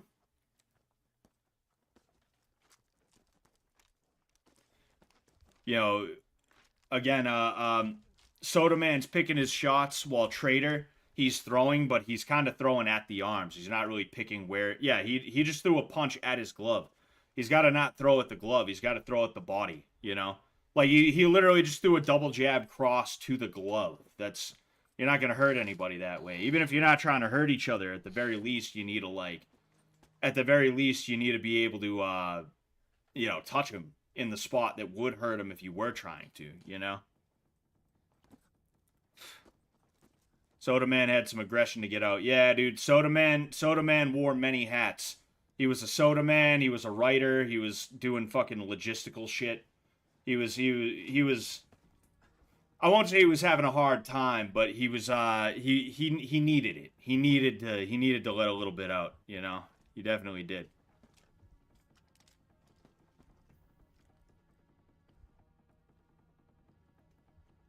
All right. Sort of tentative here on both sides. I hope they pick it up a little bit later in the later rounds. I don't think they will. I think they're probably both content with going as hard as they are right now, but it would be nice to see them sort of let each other have it a little bit, you know? Oh, we got the Traitor with the actual Philly shell here. That's good. I do like the jab that the Traitor's throwing, though. I will say that, you know, he's throwing what he needs to be throwing right now. All right, well, that was the end of round 1. What are they trying to do? Oh. All right. Oh. All right. There we go. Round 2.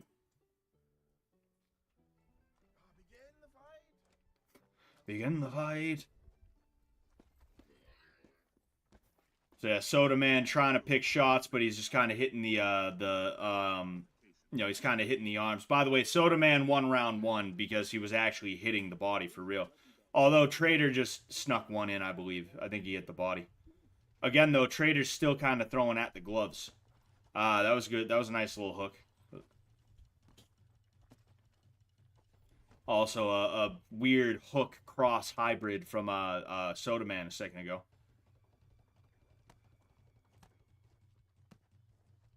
Again, the trader really just throwing at the arms and the gloves. He's got to actually target, you know. He's got to start throwing hooks. Soda Man's right, like, Soda Man's wide open. It's just he's got a very bladed stance. And instead of throwing around that front arm, the trader's electing to throw at the arm. You know, and throwing at the arm isn't always the worst thing in the world, but this isn't like a 12-round fight, you know? The Thais call that cracking the nut. They'll throw kicks at the arms knowing that, like, either A, under Thai rules, it counts as a landed kick, or B, if it's like they're fighting internationally and it's K1 or some other form of kickboxing, that's considered a block, right? They'll throw knowing that even though it's not doing the most damage, it's damaging the arms on a level where by round like 4, instead of the arms being up here, keeping their hands up, they're only going to be able to keep their hands up this much. And then instead of kicking the arm, they're going to go over the arm and go to the head, right? But yeah, the point I was making before I started nerding out is this isn't a 12-round fight. So they gotta, you know, he's gotta kind of land where he needs to. He doesn't have the long game that he can fall back on. When does Josie show up? All right, so that was the end of round 2. That was kind of close. I gotta be honest with you. If I had to give it to somebody, honestly, it'd be kind of tough. I might give that to the trader, but I wouldn't be mad if somebody gave it to Soda Man either. You know. I just didn't see Soda Man. I mean, maybe he was, and I just like was too focused on like what the trader was doing. But I feel like now that I'm thinking of it, I really don't even know who I'd give it to. I think I might just call that round a draw, just because I don't know, like genuinely. But with that said, this is round 3 right here.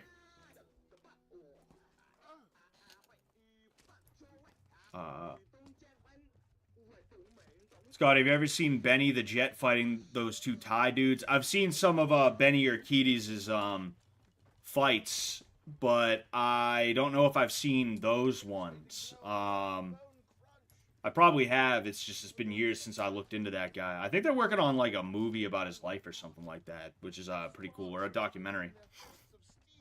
Again, the trader just throwing at his arm. He needs to throw at the body. You know? You see, literally just like that, Soda Man's trying to find spots, and that's good.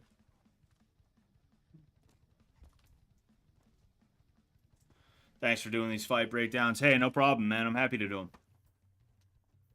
them. Who is in the cell right now? I don't know who is in the cell right now. We'll check in on the cell after the next fight, because the next fight is the last fight. We'll check in on the cell and we'll see who's there. About Malaysian snacks.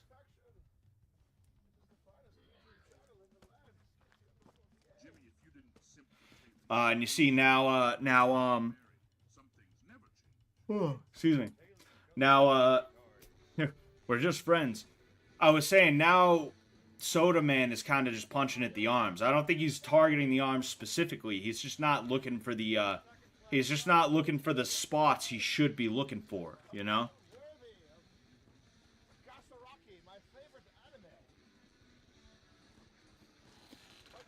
Cell restream is easy content. Yeah, it is. Definitely is. Season 3 start at the end of August. It's not my place to talk about that. You know, I feel like it's not my place to talk about that. But, oh. You see, that was the end of the fight.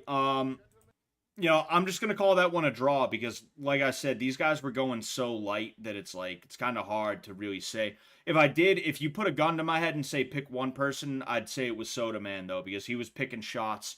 You know, he was making sure his punches got through, which is good for him. What was I going to say? Oh, yeah, but about Season 3, it was going to be in August, like they said. I don't know if that's going to change, though. Right? Because they said it was going to be in August, when they were originally planning on having season 2.5 in the beginning of June, like late May, early June, basically. So it wouldn't surprise me if season 3 is moved up to like, you know, September, like mid-September, late September, something like that. It wouldn't surprise me. I'm not saying that's what's going to happen. I'm just saying it wouldn't surprise me, right? What was I going to say? I was going to say something else too about that. Oh yeah, like I was told, I'll say right now, I was told that I was going to be on every season. Like Jet straight up said to me, like, yo, anytime there's Fishtank, there's Scott Sullivan. And then not last night, 2 nights ago, during the finale, he said, like, no Scott, no Fishtank. So, there's no way I'm going to say no to being on Fishtank anytime I can. Especially with these 0.5 seasons, I definitely want to be on as many of these as I possibly can get on. It's fantastic. I love the hell out of it. But, yeah, you know, like, I can't let you guys know anything I know. Even if I could, even if it wasn't a big deal, I still wouldn't do it because, you know, things are interconnected. If I think I can let you know about one thing, that might be connected to another thing that I really can't let you know about. And because of that, if I tell you about that thing I think I can get away with, it might clue you in on the thing that you're not supposed to know about. So that's why I keep my mouth shut. Even if I think I could be like, yeah, it's this. I think it's going to be this. I think it's going to be that, you know? But yes, I don't know if they can do a 0.5 after every season. 0.5 in the winter time will definitely be tough, and I don't know if it would be an outside thing. I'd say it would make sense to have an inside thing of some kind, you know? I'm sure we could all put our heads together and think of something to do, right? But yeah, the 0.5 seasons are like crazy. I love the hell out of them, you know? I'm so exhausted. I've been exhausted the last couple of days. I'm drained, but I feel so good. Anyway, with that said, all right, so right now we got Justice right here. He's the chef. And then there is also Oddbod, who is the fan turned into a really cool guy. We were hanging out with him last night. We were hanging. He was partying with us. You know, we were partying together and shit like that. He's really just a cool guy. He's like an alright dude. You know, I'd love to see him come back. I'd love to see them invite him back in some role. You know, he's just a down to earth, like, chill dude. You know, but with that said, let's go ahead.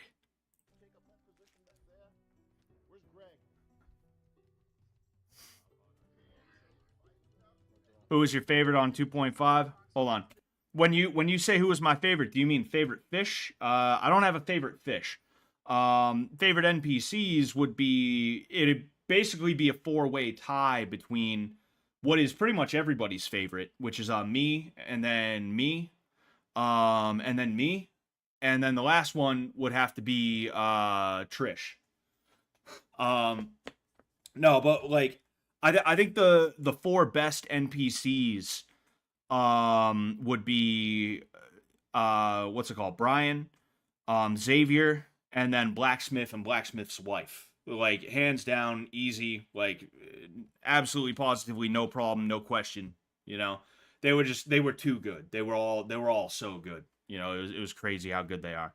But yeah, with that said, let's go ahead. Oh yeah, and this, I haven't seen this one, but I do know they did headshots. So there's that. I was training with Justice earlier in the day, too. So there's some stuff that should be fresh in his mind, you know? Oh, yeah, and the Goblin was really good, too. The Goblin was really good, too. So I'll add him to the list. I'll definitely add him to the list.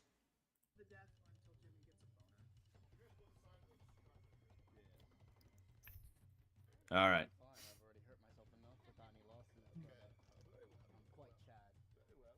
I'm quite Chad. All right. All right, here we go. Cross to the body, cross to the body. They pulled the wolf tail off. Ooh. That was a nice cross from Justice. He's got his hands up like this, though. That's not really good for him, you know? Couple of punches landed for Oddbod, but they aren't really powerful. I don't know if that punch to the head landed.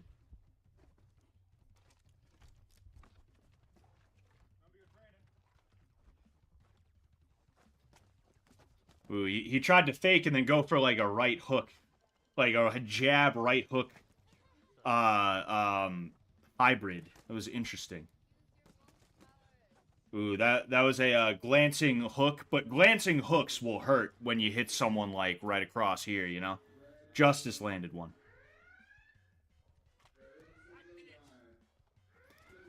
Probing jab from Justice, followed by a cross. It doesn't quite land. Ooh, nice little hook to the body lands for Justice.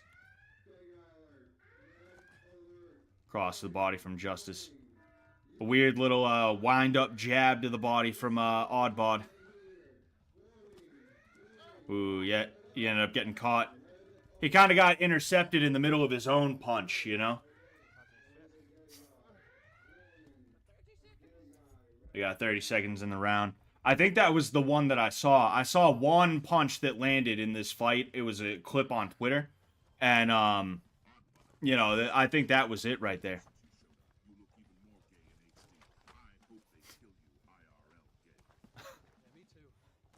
So Oddbod kind of doing what Ty did earlier. He's tying up the hands and then going to the body.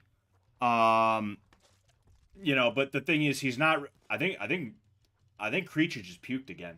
Hold on.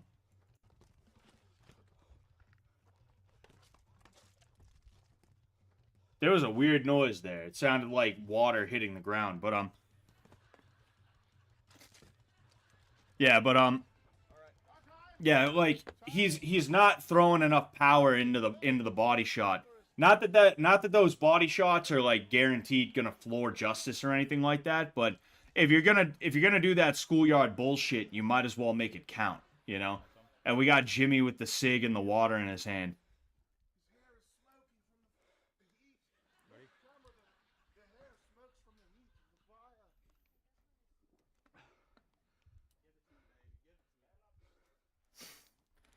My favorite moment was the Morrow moment. Yeah, that was interesting. That was interesting. I nah, I don't think I should talk about this. It's not about other people. It's about me and my situation in 2.5, but I feel like people don't need to know this. And then I'm also trying to talk to Jet about it. It's nothing like bad. It's just logistical on my end, right? And I was about to share it with you guys just to be like, hey, like that was kind of stupid of Morrow to walk in expecting that he was going to get $3,000, you know? That is bonkers, you know? That is insane. Especially for the work that he did. But I'm not going to talk about Morrow anymore, you know? There's really no reason for me to acknowledge him or discuss him or anything like that, you know? If somehow this clip of me saying 2 things about him gets to him and he responds, I'm just going to absolutely fucking like keep my mouth shut. You know, I'm not even going to respond back to him, you know? There's no point. I don't want to get wrapped up in stupid like bullshit internet drama. But with that said, moving on.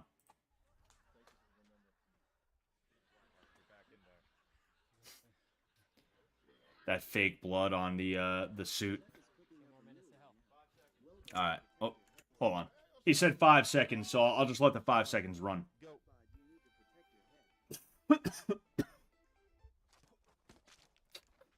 That was it. That was an interesting punch by Justice there. Another one, but it was a little bit higher. The first one might have slapped him in the nuts. I think Creature was calling people slapcocks. That was like that was funny to me. She was like, "You're a slap dick." That was a nice little right hook to the body from Justice. He's rocking that right hook to the body. It's pretty good.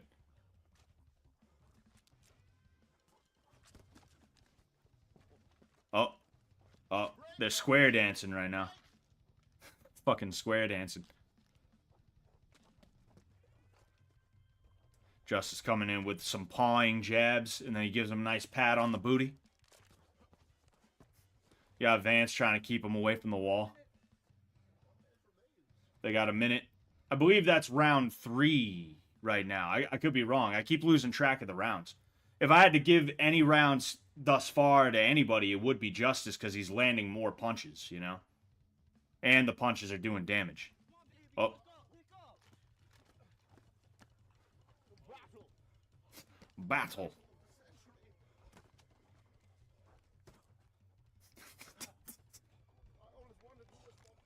Oh, man. I don't know. I'd classify that as a knockdown. Oh, no. I think he just quit. I think he just quit. I think that's it. Yeah. He got hit. You see what I'm talking about? He got hit, like, pretty much right in the diaphragm. Like, right in the solar plexus. And that hurts enough on its own. But you'll notice he didn't exhale when he saw the punch coming in. And because of that, he got the wind knocked out of him even more. And that's the one that did it to him. That's the one he was like, oh, fuck, okay, I give up. You know, and he goes over and he does this thing. I'll go ahead and I'll fast forward just a little bit to make sure that... Oh, yeah. Oh, yeah. There it is. There it is, ladies and gentlemen. No, but, Oh, uh-oh. Yeah, there's no other rounds. Yeah. I mean, that was a good fight. Obviously, I'd give it to Justice. You know, I think this was the moment everyone, like, really grew to respect Oddbod. We kind of liked him from the get-go. Just because he was a lot better than a certain other guy who came in. You know, he was just a lot more chill, a lot more easy to be around and things like that. So we were kind of like, oh, I think this guy's all right. But right here, I think this is where everybody kind of really was like, oh, this guy's like, you know, he's legit. You know, we gotta give him props. We gotta give him respect is what we gotta do. But, those are all the fights that we'll do for today. I'm not getting out of here. What I'm going to do instead, actually, is I'm going to check in on the cell to see if anything's going on. Un momento, por favor. I have to... Oh, no, yeah, I have to log in real quick. I think that's the password. Yes. That is the password. Oh, dude, they're leaving. Dude, oh, what the hell, man? Oh,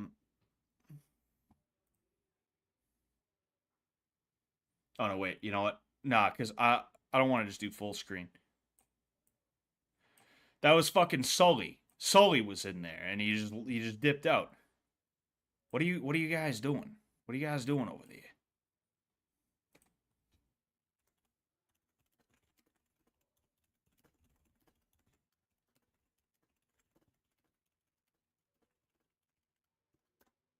I'm typing, oh shit, I got green text, hell yeah.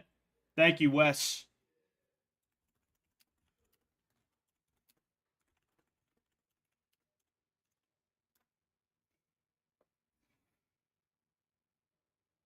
Hell yeah. Sully had me meeping. Oh boy. Oh, he's back. He's back. Is anyone watching this?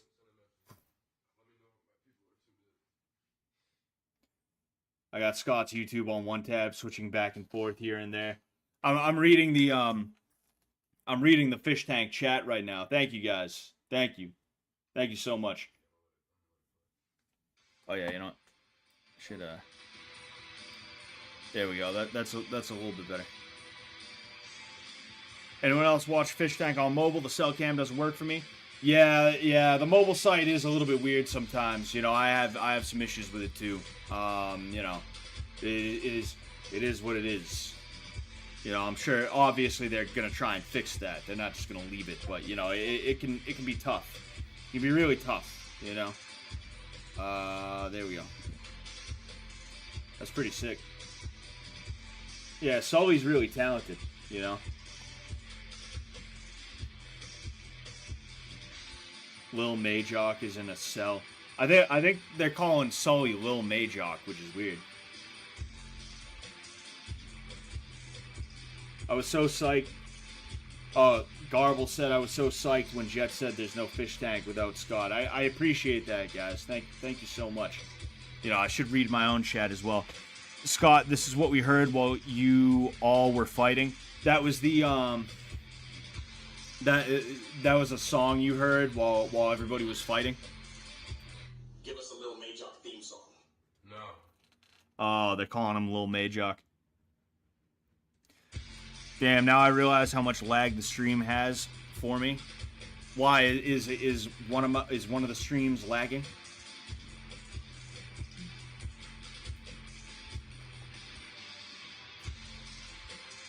Hold on. Commentary on Jimmy versus Bick last night. I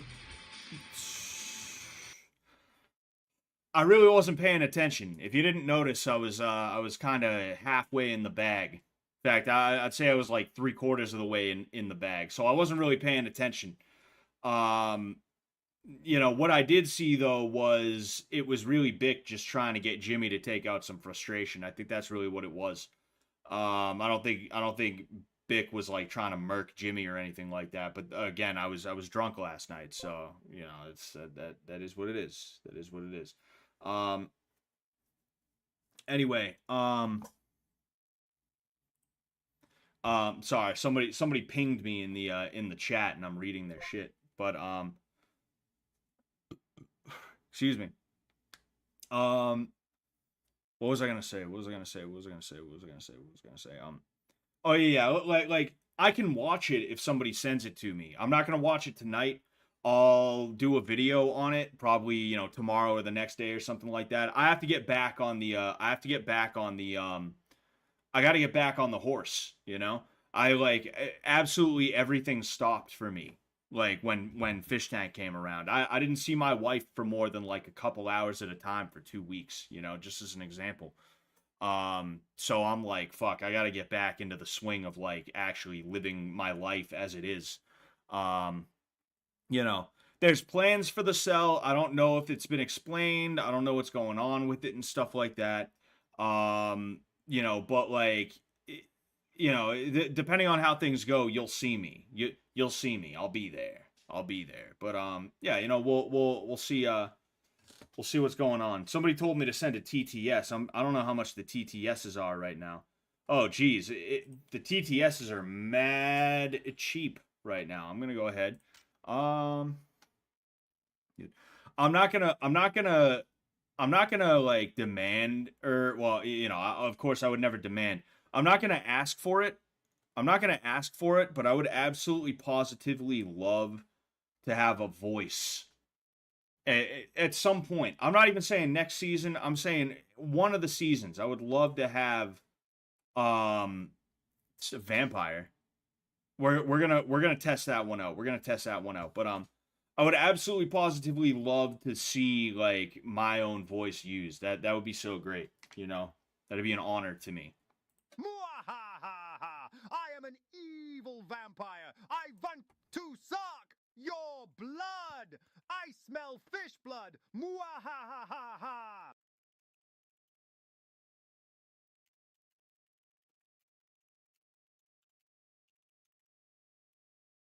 Mwahaha. I am an evil vampire. I want to suck your blood. I smell fish blood. Mwahaha.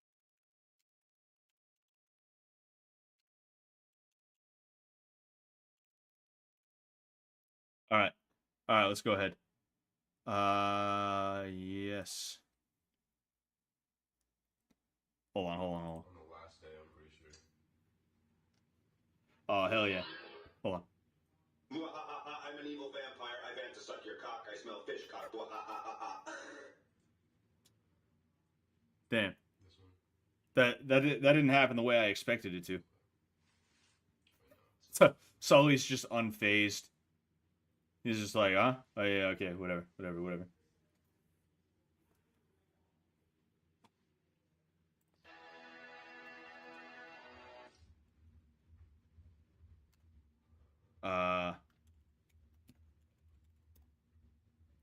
Anyway.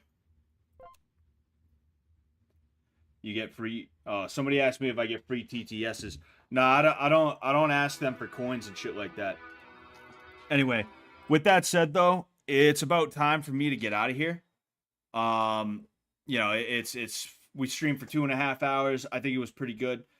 Stay tuned because we are going to what's it called? We're going to you know, we're gonna be doing a bunch of stuff. We're gonna be doing a bunch of stuff. You know, is what we're gonna be doing. Sorry, I'm still zoned. I'm still melted. My brain is still melted from doing all that stuff just over the last 2 weeks, you know. And then I have tons of other stuff that I have to think about. Like, this is a really weird time for me. It's a really weird time for me. There's a lot of changes occurring, and there are a lot of good changes, I feel like, but there are a lot of changes that I have to put a lot of thought into. You know, I have to put a lot of thought into these things. But yeah, thank you guys so much. All right, stay tuned. And yeah. I'll catch you later. And thank you for making season 2.5 so great. For real. Thank you guys so much for making season 2.5 so great. I hope you guys stick around. All right. Last season, I started up off here, and like, you know, as time went on, I started doing that in terms of my stream numbers. I don't expect everybody to stick around and watch me until the end of time, but like, thank you for everybody who showed up today. Thank you for people who've been showing up. And if I never see you again, like, it's all good, bro. It's all good. All right. Have a good one. Have a good one. Have a good one. I'll catch you guys later though. Peace out.